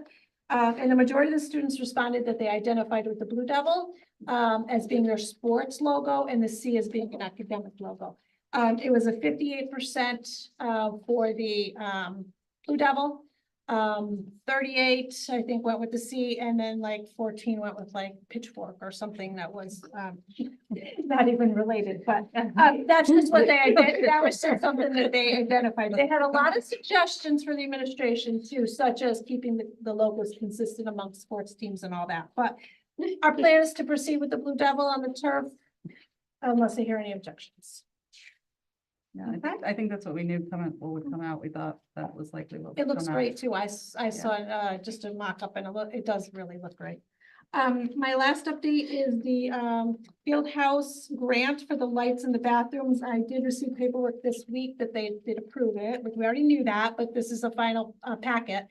I have a call tomorrow with Eric and them about our bid waiver application for the lights because it's proprietary. So we're not signing it until we have that discussion because we feel that we have a good case for that. And they didn't give us any pushback yet, but we'll see. Once that's ironed out, we sign it, we can go out to bid for lights, bath customers. But to meet that legal requirement. But so that's moving along at a snail's pace, but we are getting there. They'll reimburse, or they're gonna give you the grant up front or reimburse? And unfortunately, it's reimbursable. No. So we have to come up with a contract. Mhm. Yeah. We have a way to do that. We have money in capital reserve. Yeah. You know the process on the reimbursement for it? Quarterly invoicing. Is it? Okay. Yeah, so it wouldn't be that long we would wait. Yeah. And then I didn't know they if it was hold out a quarterly or something. retainage for an audit at the end. Usually 10%, so. Yeah, 10s. Yeah. 10 or 11. Good. That's it, Kim? That's it. Awesome. Thank you, Kim. Staff report B, 10-year up new district website update. I did ask Ken to come tonight just because not sure. I had some questions from the public that had seen the new website. So I just asked Ken to briefly just update us publicly on the website. Yeah, so we went live early January with the new redesign for the district website. With that, it wasn't just a aesthetic change. We did work with all the central office team to make some changes to how we've organized all the content on there. The content itself is the same, might be under a different menu, but it's all still there. And so far, feedback has been positive. Today, I had the first meetings with principals at the secondary level. I have several other meetings to go with MTA and elementary schools because we're looking to do the school websites early March. And we really want to make sure that secondary and elementary navigation and everything align with each other to be consistent. Yeah, I had a really easy time getting through the website. I think it's worked out really well. It's worked out for minutes and agendas, and it's smooth and it's organized. I haven't seen any bugs. There's been It's a little more modern too, doesn't it? It does, yeah. We also, one of the things we considered in the companies we work with has developed is a way for us to see what it's going to look like in preview mode on a computer, a tablet, and a mobile device. So as we are putting content up there, we can go through and see. We don't have to publish and then, all right, let's check everything we have. They've just got preview mode, so it has helped us immensely on the back end. And you can tell too, because it's not much different. I spend most of it on the mobile and it's been great, so. And that's usually where the issue is, mobile. Yeah, yep, there's just some navigation issues in most, mobile links. And there's been some feedback that I think when you Google the website, the old one comes up, there's been some broken links, but I don't think there's much we can Yeah, do about that. unfortunately, search engines like Google, Yahoo, all that, usually have historical data that they've accrued over time. If someone's trying to search for something and it's not exactly where it used to be, the best, most effective way to do would be go to one of our sites and use the built-in search at the top. And I think that was, the perception is that we could take those off of Google.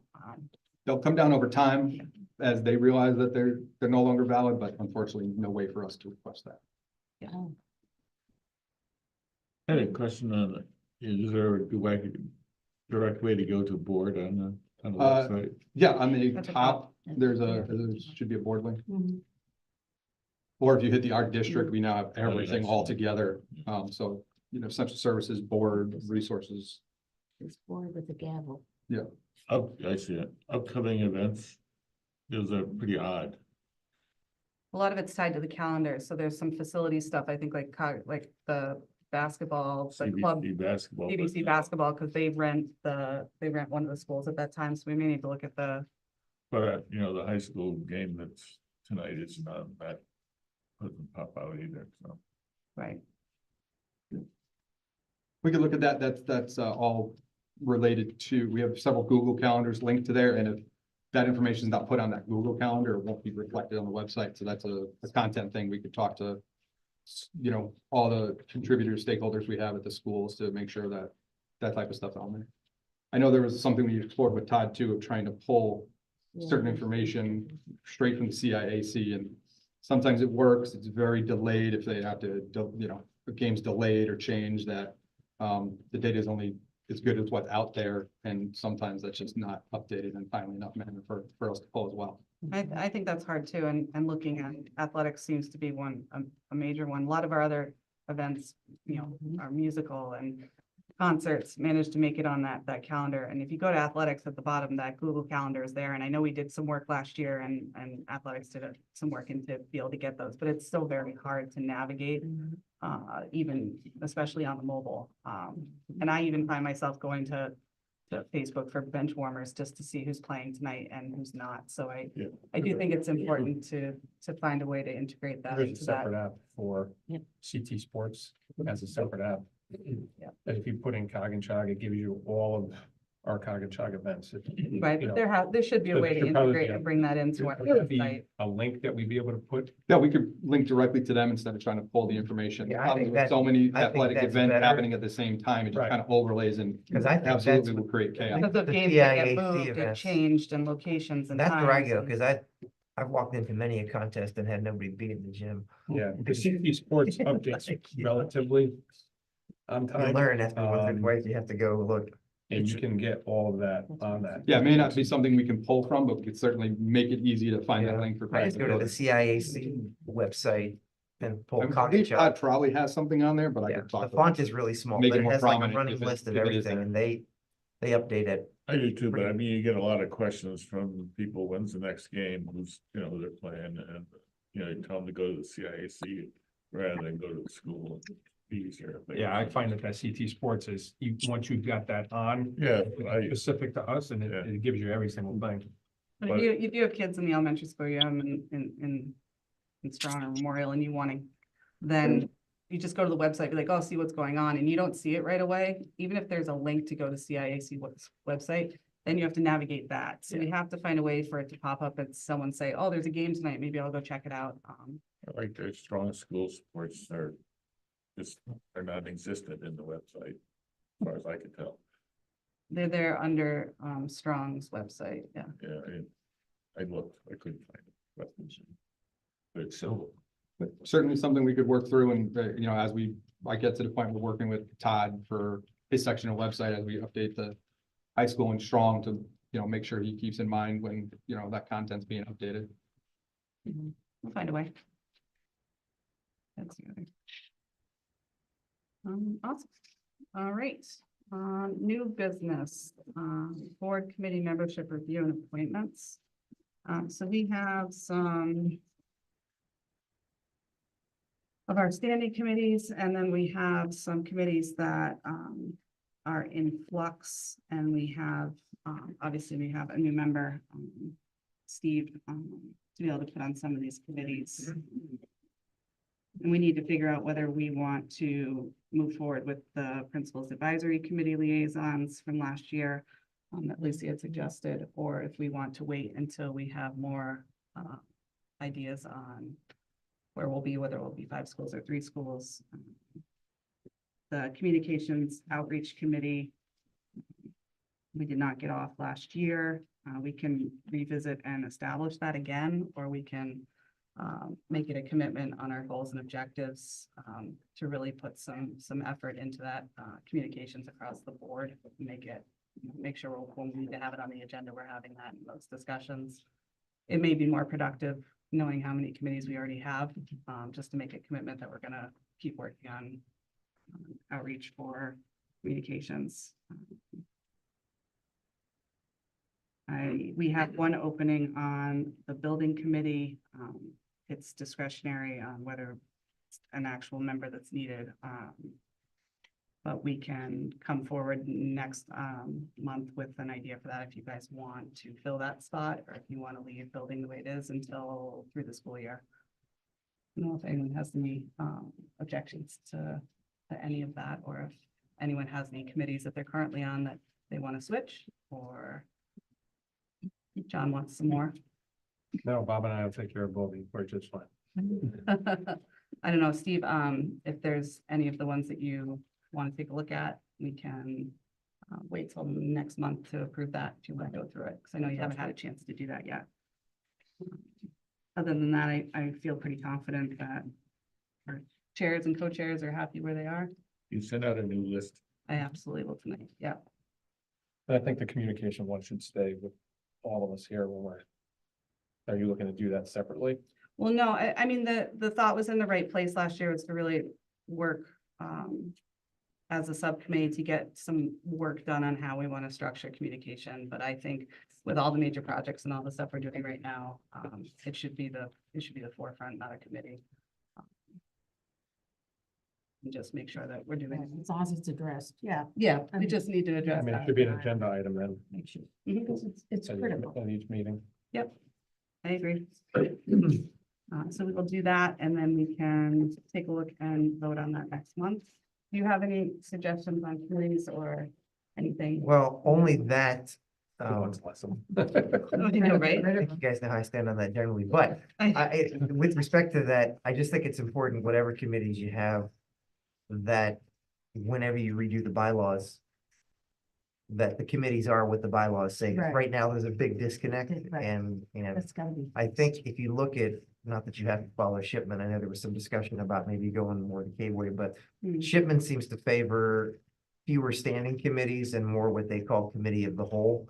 And committees being more established to do specific things for shorter periods of time. And, maybe the ones we have now are exceptions, like, policy and student achievement and things like that. That's still at the board's discretion, but mostly I just think it's important that whatever we have, that those are the ones that we do, and like the communications committee, you have it, you appoint people and they never meet and they never do anything. I think it's just better to get it off the books, so you don't get accused of, you have committees that never meet.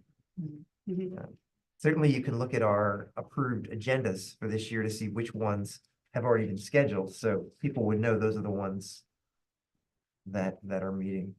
And I think the only one left out there is the district climate committee that we currently have.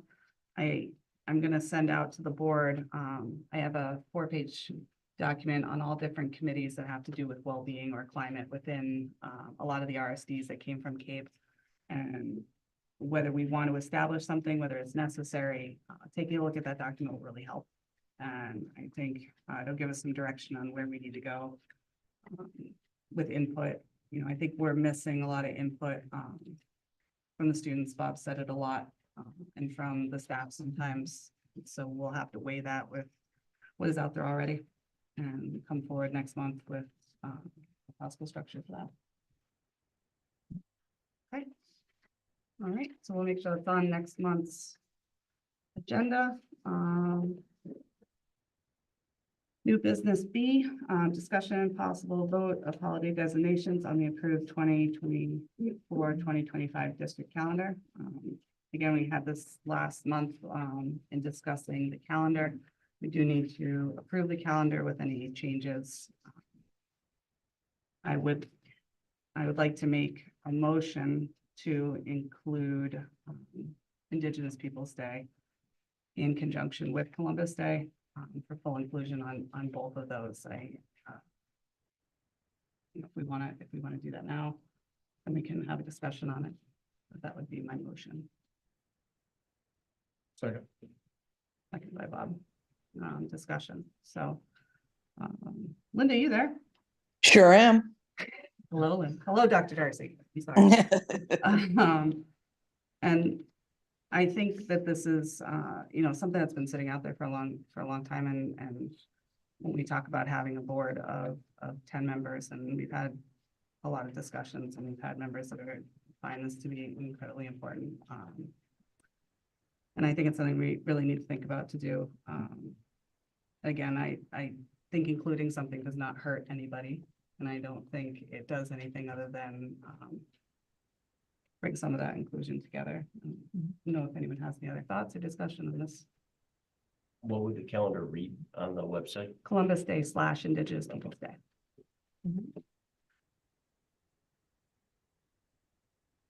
Any other questions, comments? Dr. Darcy, anything? No, it's a step in the right direction. Okay. On that, I'll close discussion and take a vote. All those in favor? Aye. Aye. Aye. Any opposed? Any abstained? All right, motion passes. We will make sure that the calendar is posted and approved. for this Yes, we year. will make that change and then publish it as soon as we can. Thank you. Thank you. All right, did you get a motion yet? For C. Oh, no, C, I'm For sorry. C, Yeah, yes. I'm Yeah. skipping ahead. I'm sorry, guys. I'll work on it for D. C, discussion and possible vote to suspend policy 3260 for Brewster, John Lyman, and Memorial School until September 1st, 2024. We've Doug, already touched on this a little bit, but I don't know if you want to talk anymore Kim, on you it. think Kim was the one that asked for this. Oh, there's the disposal. And we all agreed. So no, we were at one of our configuration. I'm sorry, that came out wrong. So at our planning meeting for the reconfiguration, I'm big on purging.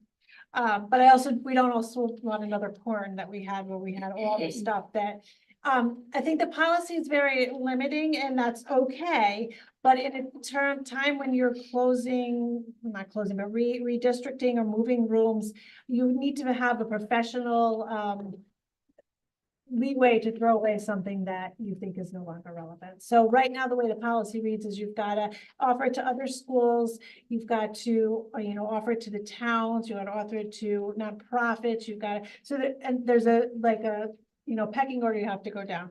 And it's 2 weeks per category. Yeah, so it's very long. I guess my biggest concern is this thing works ideally in a static process where we can say, everything we think we want to throw away is now out in the gymnasium.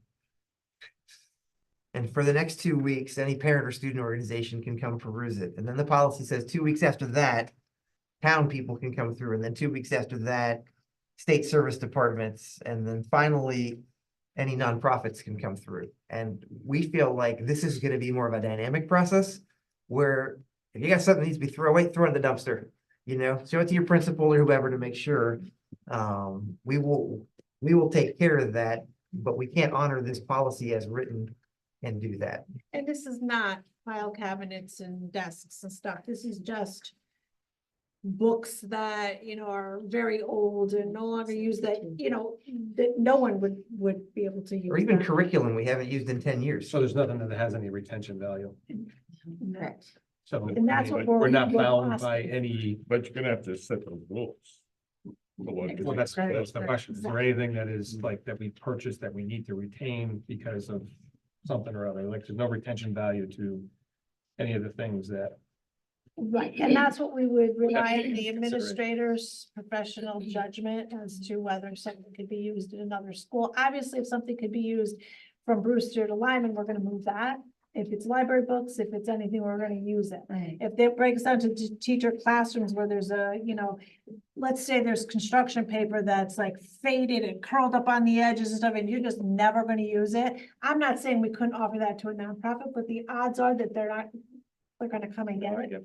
So it's just kind of making that process. Well, we had a bunch of stuff down at court, and people just used, instead of throwing things away because they were worried about it, it just went down there. They were like rulers that were broken and bookmarks stuff like that we're talking about. Just get rid of them. Every certain end of that. But Bob, to your I know. point, the policy already gives like Kim and I discretion to make these approvals, but then it goes on to say anything that we deem surplus then has to go to this 8-week kind of donation process. And again, if somebody reaches out to us and says they need something, trust me, we'll tell them to bring their truck by and we'll load it on there. But it's just, we want to be able to move quickly and make next fall as good as possible. And I think I mentioned this before, not do anything that would impact negatively our summer programming, because that's going to be hard anyway. So that's Anything why that the we can ask is make there. easier on the Yeah. staff, I think is what's important too, Yeah, especially if I it's something that's think, not. Bob makes a good point about a list, because you're talking about curriculum materials. I mean, there might be some materials in there that should not be discarded. They could be left for, sometimes teachers are going to, may go to different grade levels as well. So there's some stuff that should be left behind. Maybe. We will some ensure kind of that, chart. and so much of the newer stuff in that space is digital now anyway. At least in terms of like curriculum Questionable. material, but yeah. It's the easy stuff. It's the old, yellow line paper that's all curled up and can't be used, that kind of stuff. Yeah, I mean, nothing has asset tags on it that No, requires you to have to sort of dispose of Nothing it. like all that. No. No. Stuff that. It's I not think like we we're know that. remodeling kitchens and getting rid of. So is there a motion on the table? I'm about to ask for one. Make good So I'd ask for a motion to suspend policy 3260 for Brewster, John Lyman Memorial School until September 1st, 2024. So So second, Jamie, I think that was close, but knowing how slow the state moves to dispose of a textbook, I am in 100%, 300% agree with this. I get a All strong, a bureaucracy has very, to come very in to get rid of strong one book. second by Jamie. Judas Priest. Any more discussion on that we already discussed? All right. All those in favor, Dr. Darcy? Aye. All those in favor here? Aye. Perfect. Motion passes. Kim, there you go. There's a bunch of high school kids that need to hours. Request granted. Okay, D, discussion and possible vote on facility planning. We want to touch on that first. I will, although I haven't written the perfect motion yet, so if anyone has a better one. We would like the board to formally endorse a 3-school option and authorize the staff and the architect employed by the staff to continue planning for a 3-school option and to bring details about those plans back to the board and where appropriate to the community. That's a long motion, but that's kind of what I'm trying to say. You can just say support the 3-school plan and that's fine. So. And those that weren't at our 5 o'clock work session, we had QA&M here and went through a lot of stuff with them and the building committee, and we did amend the agenda to add this so that we can give as much time as possible for them to hit the ground running, timeline wise for the state grants and votes and what we need for some more community conversations. So I'd ask for a motion to do it. He already so moved. I already motioned. Well, it. He already we need the motion. Who's second? John. John. What do you Okay, I didn't think? hear that. You want to use that motion? That's It a works. long motion. It was a long motion. But it's on tape. It's on tape, so it's fine. you can have All right, that. so moved by Me, Jason, second by John. John. All right. All those, any discussion on it? Any concerns, discussion? I have a number of concerns, but I'll support it because I think that's what we heard from the committees that we had, that they wanted to pursue that option. I think we're a long way from the costs. Yep. And getting that analyzed and also the ability to close two schools, those issues are not resolved, but I think that the general, the group of people who are interested in this overwhelmingly supported going to a three school. So I think we should pursue that based on that. Yeah, I think Bob's got a lot of valid points and I think there's a lot of things that, you know, that we are concerned about. And I think, you know, John Cross from our building committee said it the best is that this is what he does. And he's saying you're under the gun and you need to really timeline wise, make some commitments. And so I'm optimistic. To Bob's point, though, I think a lot of that will be answered, hopefully, when we go with this three school option. And hopefully all those questions will be answered, and, you know, at least this way it's in black and white and we have definite numbers. I agree. Any other discussion? All right, on that, all those in favor, Dr. Darcy? Aye. All in favor in the room? Aye. Any opposed? You abstained? Amen. Motion passes. Rusty and Carson, I know you're not listening, but Kim, good luck. We will continue to talk about it. I'm sure we talk about it next month too and get an update on where we are. So, all right, committee reports, Finance Committee. Jason. So we met, obviously, we didn't discuss the budget because we didn't know, we didn't have it yet. We talked a lot about future planning, the preschool, 4 school, 5 school, all that. Really, that's about it. So, and talked about future dates and stuff. I'm sorry, you have such a short one. This is 5 pages long. That's all right. You're allocating your time. To Yeah. On and on and on.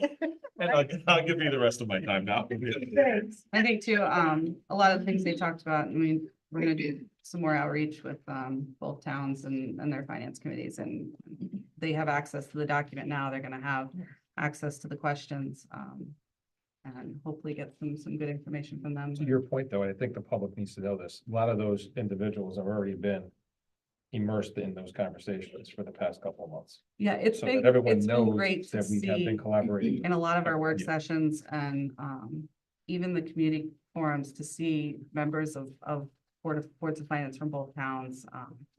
You know, Jim Martinelli from Board of Finance has been about everything, including our negotiations.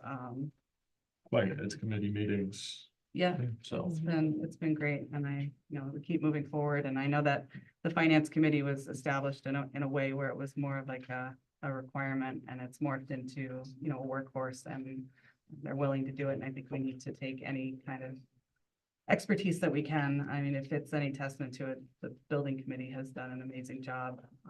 Well, there's a lot with of their transparency expertise, there as well. and I think finance will do the same, so. It's great.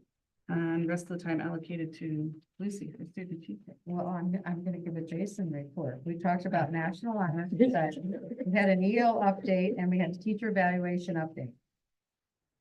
Lucy, I am so proud of you. I'm sorry. I'm a little concerned, actually. I'm so proud of you. Lucy, that must be very hard. That was so difficult.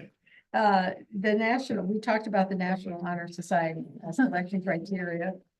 And Deb Stone reviewed the history and selection process of the National Honor Society. The current application process is outlined in a Board of Ed policy that has been in place since 2009. It was reviewed but not revised in 2011. And the original policy was dated in 1994, so it's been around for a while. She also reviewed the GPA requirements from other schools, which range from 3.5 to 4.2. Coggenchog's GPA requirement is 3.66.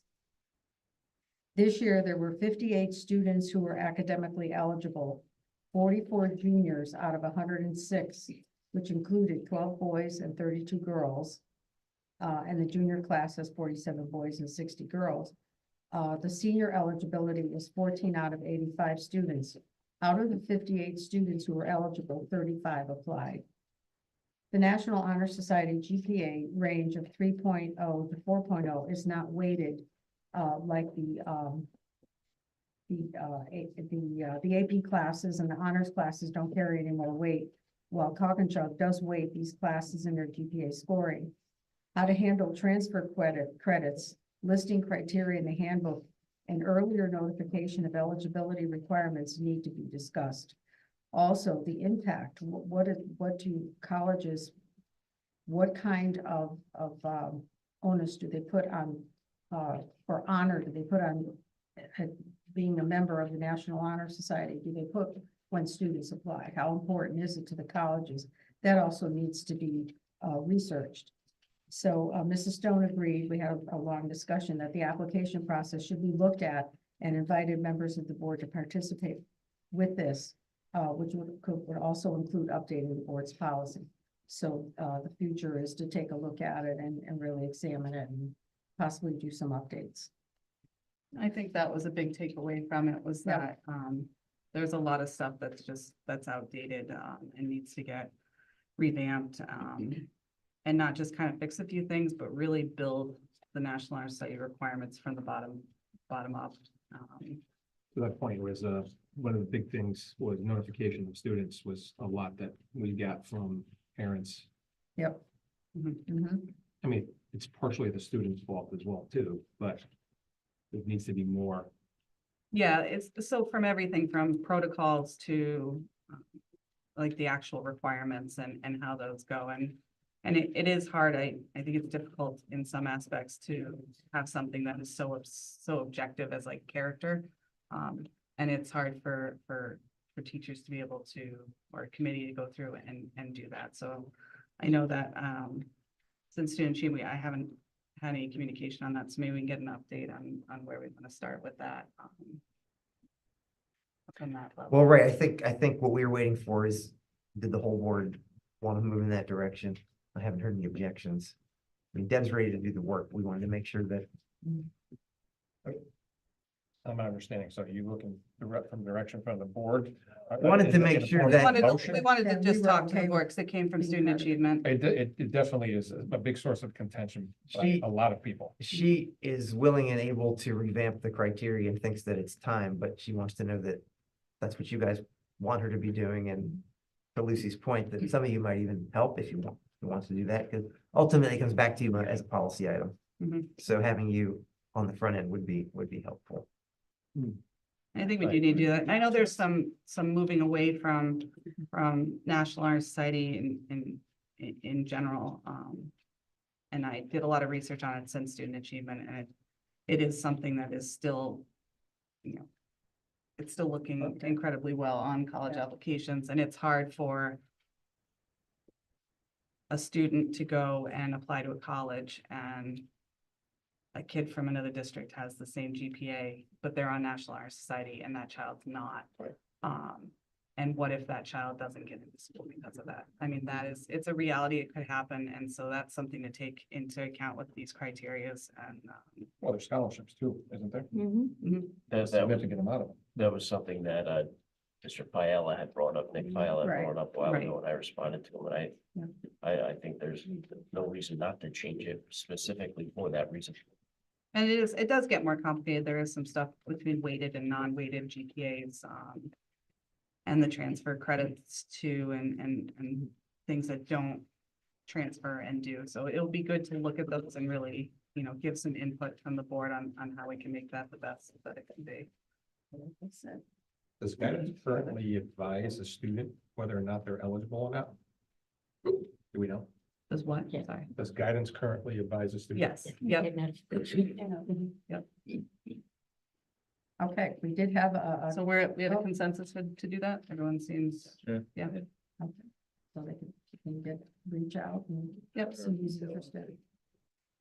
We also had an EL update. The K-5 teachers are into module 2 and starting the middle of the year benchmarks. Assessment in the skills block and the all block are being reviewed, and more specific feedback should be available for the next student achievement meeting. Mrs. Corrado is meeting with a KIDM representative to look at a grade 3-5 phonics program they offer that is separate but in alignment with the EL curriculum. At present, there is no phonics instruction in the program for those grades. KIDM also offered to provide some professional development between April and June about the program. KIDM is the digital platform the district uses for the EL materials. Cheryl Gonzalez is looking to start the EL program in 6th grade next year, as those students will already have experience in the program. The program would then continue with those students into 7th and 8th grade. There was discussion about delaying approval for expansion of the program for grades 6 to 8 until the academic results of the program are examined. There was also discussion about the scheduling and how this program would fit with the middle school schedule. Discussion will continue at the next Student Achievement Committee meeting. Do you want to add anything else? Yeah, and you guys saw in the budget too, that look to move, possibly expand the EL program into the 6th grade. I think the intention is to continue to talk about that at Student Achievement, but also have that in mind that budget-wise, we have to think of that because there is it's a cost to it, but just a shift in what we currently have. Yeah, we have those. You want to speak to that stuff? Yeah, so for K through 5, it's gonna be more of a budget impact just because we're paying for KIDM, but then also we have all the decodable readers for K through 2 that we have to pay for because those are consumable. So every year the kids take those decodable readers home and then we repurchase them the next year for the next set of kids. And what we found this year is that we actually have to purchase a little more than what we thought originally, just because there are kids in 1st grade that might need decodable readers for kindergarten, but they also might need them from 2nd grade. So we've made some additional purchases this year. And then there's also workbooks that the kids use K through 5. And those are also consumable. We determined that kindergarten would not need those because they don't really use them that much, but the other grade levels do. However, if we are to use it in 6th grade, we would not need the workbook. So that would be something we would not need to purchase year after year because the kids are able to use their laptop, their Chromebooks more and a little easier at that level. So the only thing that we would need to purchase year after year at the middle school is our KIDM platform, which is not a significant cost. And I think too, and we talked about student achievement, and Doug and I had a conversation recently with some concerns that maybe our content curriculum is not aligning with some of the parts of the EL program. And, you know, Doug was pretty cautiously confident that we could be able to take that curriculum that's in the 6th grade and align it with EL and the modules and not just what's currently in the modules. The modules that I went through, and I think Liza or Stephanie, one of you had sent the modules, and yeah, I went through them and I do think personally there's some concern that we're not aligning with the curriculum for that 6th grade. So we'll continue to have that conversation and hopefully we can align that and work Right, through it. yeah, and these guys heard that and we'll be ready at Student Achievement. And I think the big point for everybody else is that it's not just Cheryl, her 6th grade team. They want to move away from where they are now because that curriculum is seen as lacking. And it makes sense for us to continue it. And we don't want to hold them back on getting trained up for next year. So we want you all to feel good about it, but we don't want to wait 3 months for that. So we feel like, I mean, Stephanie could talk about it now, but we felt like Student Achievement. I don't know, John looks like he wants to talk about it now, but I want cursive writing back. yeah, we'll put that on Student Achievement. You want me to teach? No, and again, I think next student achievement meeting, hopefully we have some productive conversation on it, and then maybe next meeting we'll back to the board and make a decision on that. Yeah, I think that's good. You've got a lot of stuff already, right, even since then? We have things locked in place, ready to go. So as soon as we get the approval, it's just a matter of emailing and making it happen. That'll be good. When's next student achievement? Is It's the 28th. 28th. Okay. So that's PDAC not- meeting on the 27th. So a lot of updates for evaluation for you. Awesome. All right. Still continuing with the Zoom for that? Yeah, and I think it's worked out pretty well for student achievement. I think we've had good participation on Zoom with that one. Let's see how you feel. I haven't felt like we haven't been able to get anything done that we would have gotten done in person. We support either way. We just these guys especially, but all of us and others that join that we would just know well in advance because of just arrangements. But I think the Google Meet works well. I mean, I like being in person. It's my personal preference, but for that meeting. There's a lot of content, and I think especially when we're asking staff to participate, teachers and folks like that, it's more convenient to them depending on when their school day ends. It was switched to the Zoom platform last time around. It previously was Google Meet. Oh, I misspoke. Yeah, that's your preference, right? To stick with Zoom? Yeah, well, and I think it's I use just those terms easier when we're interchangeably, using like it Coke and for Pepsi, regular sorry. meetings, that we should try to stick to what. Yeah. Yeah, my computer freezes up on Google Meet Oh, every okay. time I use it. Yeah, I It doesn't agree. freeze up on Zoom, so. Anyway, okay, last piece was the teacher evaluation, that we had an update. A significant amount of progress has been made with updating the teacher evaluation process. The district has a strong PDEC, which is a professional development and evaluation committee made up of elementary and secondary teachers, administrators, special ed teachers, guidance counselors, school psychologists, and social workers broken up into smaller subcommittees to work on specific projects related to teacher evaluation. Since our last achievement committee meeting, the subcommittee selected standards to use for 2024-25 while continuing to research for other standards, and a timeline was created. In phase one, from September to November, every educator will go through self-reflection, then create their goal, individual or group, which can go for up to 3 years. The goal would be reviewed by the educator's evaluator. In phase two, which goes from December to April, it includes the growth plan being implemented. Educators will spend their time on professional learning and research and modify their practices based on what they learned. Then they would do a mid-year self-reflection on their progress with feedback from the evaluator. And in phase three, it would be done between May and June, and again include a self-reflection, thinking about the year as a whole and how to continue moving forward. The evaluator would end the year writing a summative report provided to the educator. If an educator has less than 2 years in the district, they would have at least 2 or more observations, and educators with 2 or more years would have at least 1. At present, the PDEC subcommittee is in the process of developing forms, and the next full PDEC committee meeting will be in February. So it's like all of a sudden it all just came together. It moves really fast, so we have to move. Yeah, fast, it too. worked hard. That Another one of I was those very mandates that surprised. just Yeah. came about. I was very surprised. I said, wow, they So- accomplished a lot. I had to leave, but that means if they're here for more than 2 years, they get evaluated only once the rest of their career. So it's, No. no, it's every year, but that's the minimum. So the evaluator or the teacher or the staff member could request to have more than that, but the grounds for this evaluation, the way that the state came out with the guidelines, it's really focused on a very collaborative approach with the evaluator and the educator or the staff member. Having those constant conversations, the evaluator constantly providing feedback. And it's not just based off of what they see in the classroom, it's based off of a lot of variety of things. The evaluation things that I've been involved with, they get bogged down in that very quickly and don't get done. But it'd be hard for the evaluators if they have more than 4 or 5.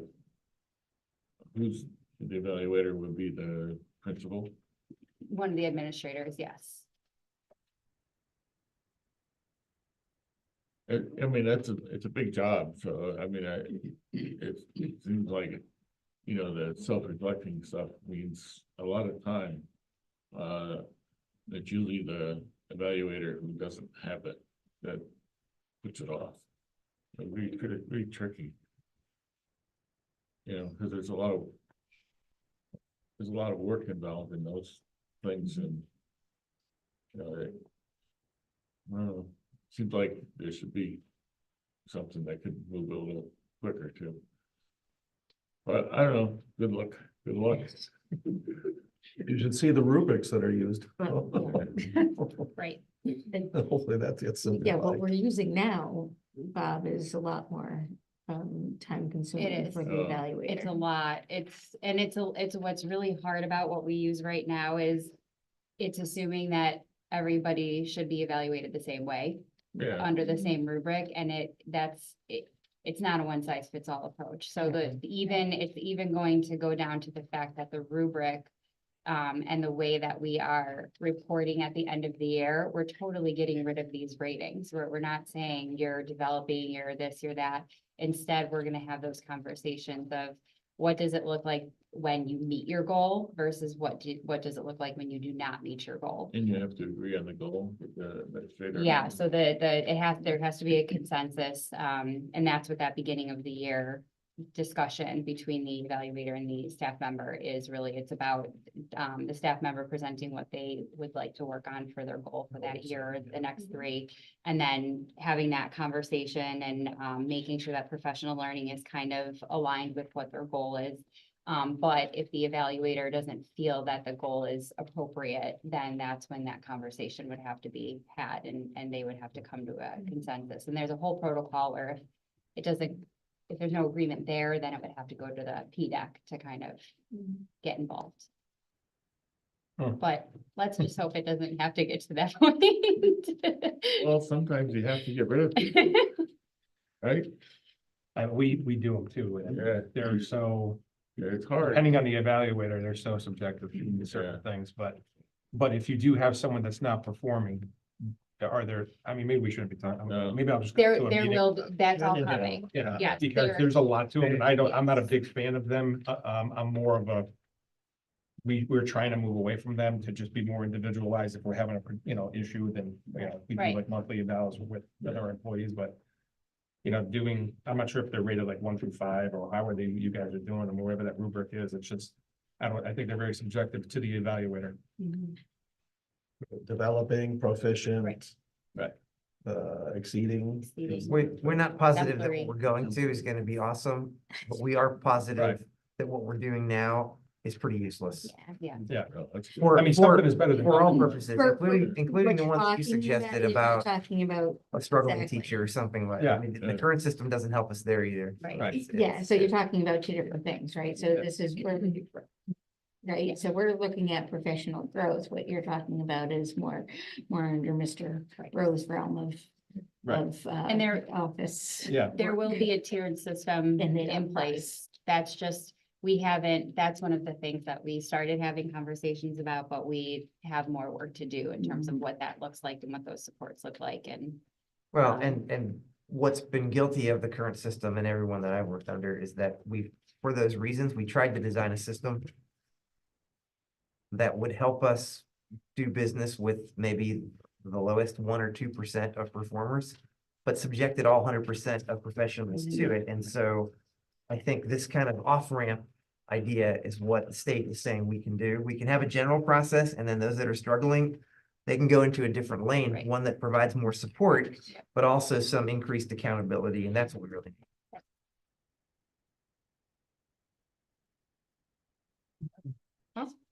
Well, you definitely took Jason's time. Awesome, so we will move on to, One more committee, building committee, so I don't have to do it next week. Building commit, tonight we talked about moving Oh, yeah. into the project. Yeah, go ahead. We're, with the 3 school, they talked about moving it and doing a traffic study ahead of time. And they supported to get us going. Yep. So I don't have to do it next. Perfect. That's proactive. I like it. All right, board communications and professional development.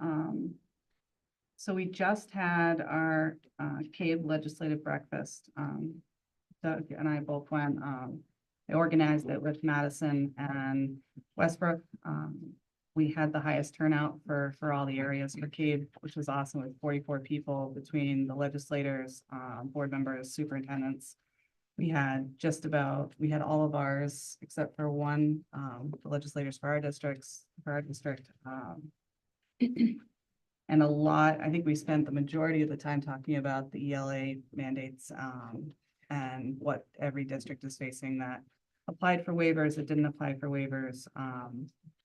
And it's a lot, and I'm hoping to see at the CABE level, a lot of legislation changes or leeway to be able to help those districts. Right now, was originally 7, I believe 7 programs that could have been used for the EL approved. Right now, No, well, originally before, yes. 7. They've expanded it to 19 programs, which is a bit unfortunate for us.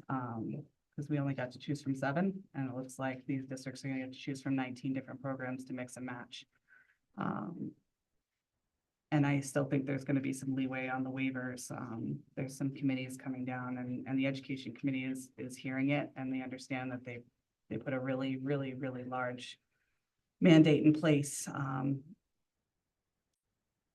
with the right intentions, you know, to get these kids proficient at reading, K-3, and they didn't think of a lot of it. And it was nice to hear a lot of the legislators actually come up and talk and say, you know, I supported this when we put it in place, and I didn't think of the shortfalls here. I think that was, for the most part, all we really got into a bit of kindergarten age, and a lot of the larger districts, and there aren't many in our area for CAVE, but that's all I have on that. Been going to a lot of basketball games. It's a lot of track meets, and there's been a lot going on, a lot of exciting stuff with athletics. And I think it was Jamie had a. Yeah, you may or may not know the district has a Ocean Bowl competition team, so they facilitated. I always want to call her Lori West, but it's Lori Martin. She was my teacher for outdoor education back in 1974. But our team competed against 8 other schools who happen to be located right on the shoreline, and we won the entire competition. So it's technically the regionals. It was held down at the UConn Avery Point campus for ocean studies, and they fared well, and they took the whole thing. That was really cool. They do not do a national competition because it's a lot of them. Just it doesn't support it at this point, but they used to do a national, so they potentially could have been to the nationals, and who knows how well they did. Laurie said there was mostly younger students on it too.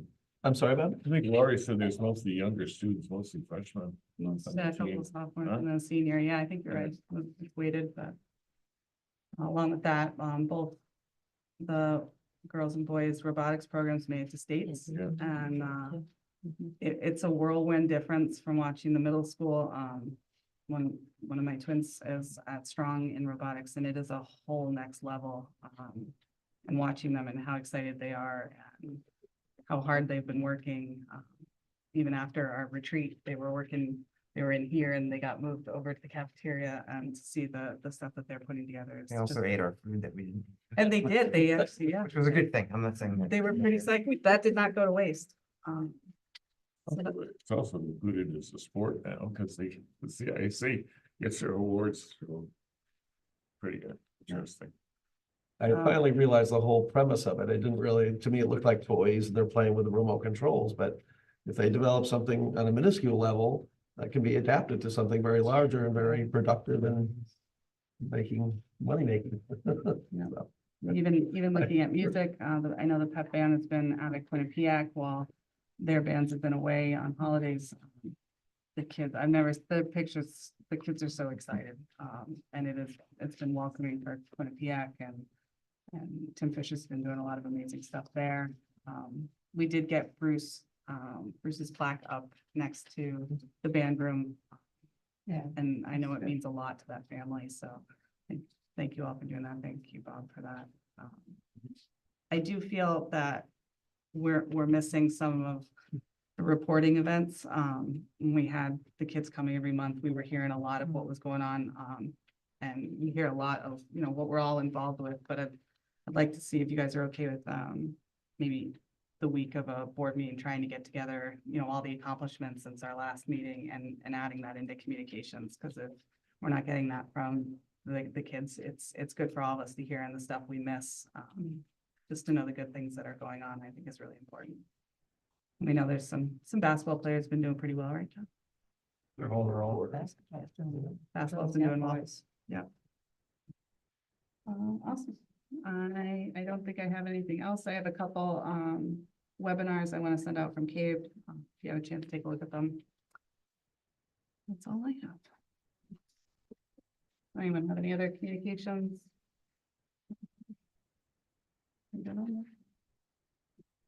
Okay. All right, we will move on to 11, public comment. Do we have any in-person public comment? We can. Kim's the only one out here. Waited all this time, you don't have. Never talk. Not here. Okay, and do we have any online public comment? Let's see your phone number and then I see Maura. So hi, Maura. All right, so I don't see any hands raised there. Linda, you're still there? John wants to make sure you're still there, Dr. Darcy. Oh, I'm still here. Awesome. Well, with that. So note, moved. I will take the motion to adjourn. So moved. Second, two seconds. Second by John. All those in favor? Aye. Thank you so much. Night, everyone. We'll see you guys next month. Thanks, guys. Thank you. Oh, yeah.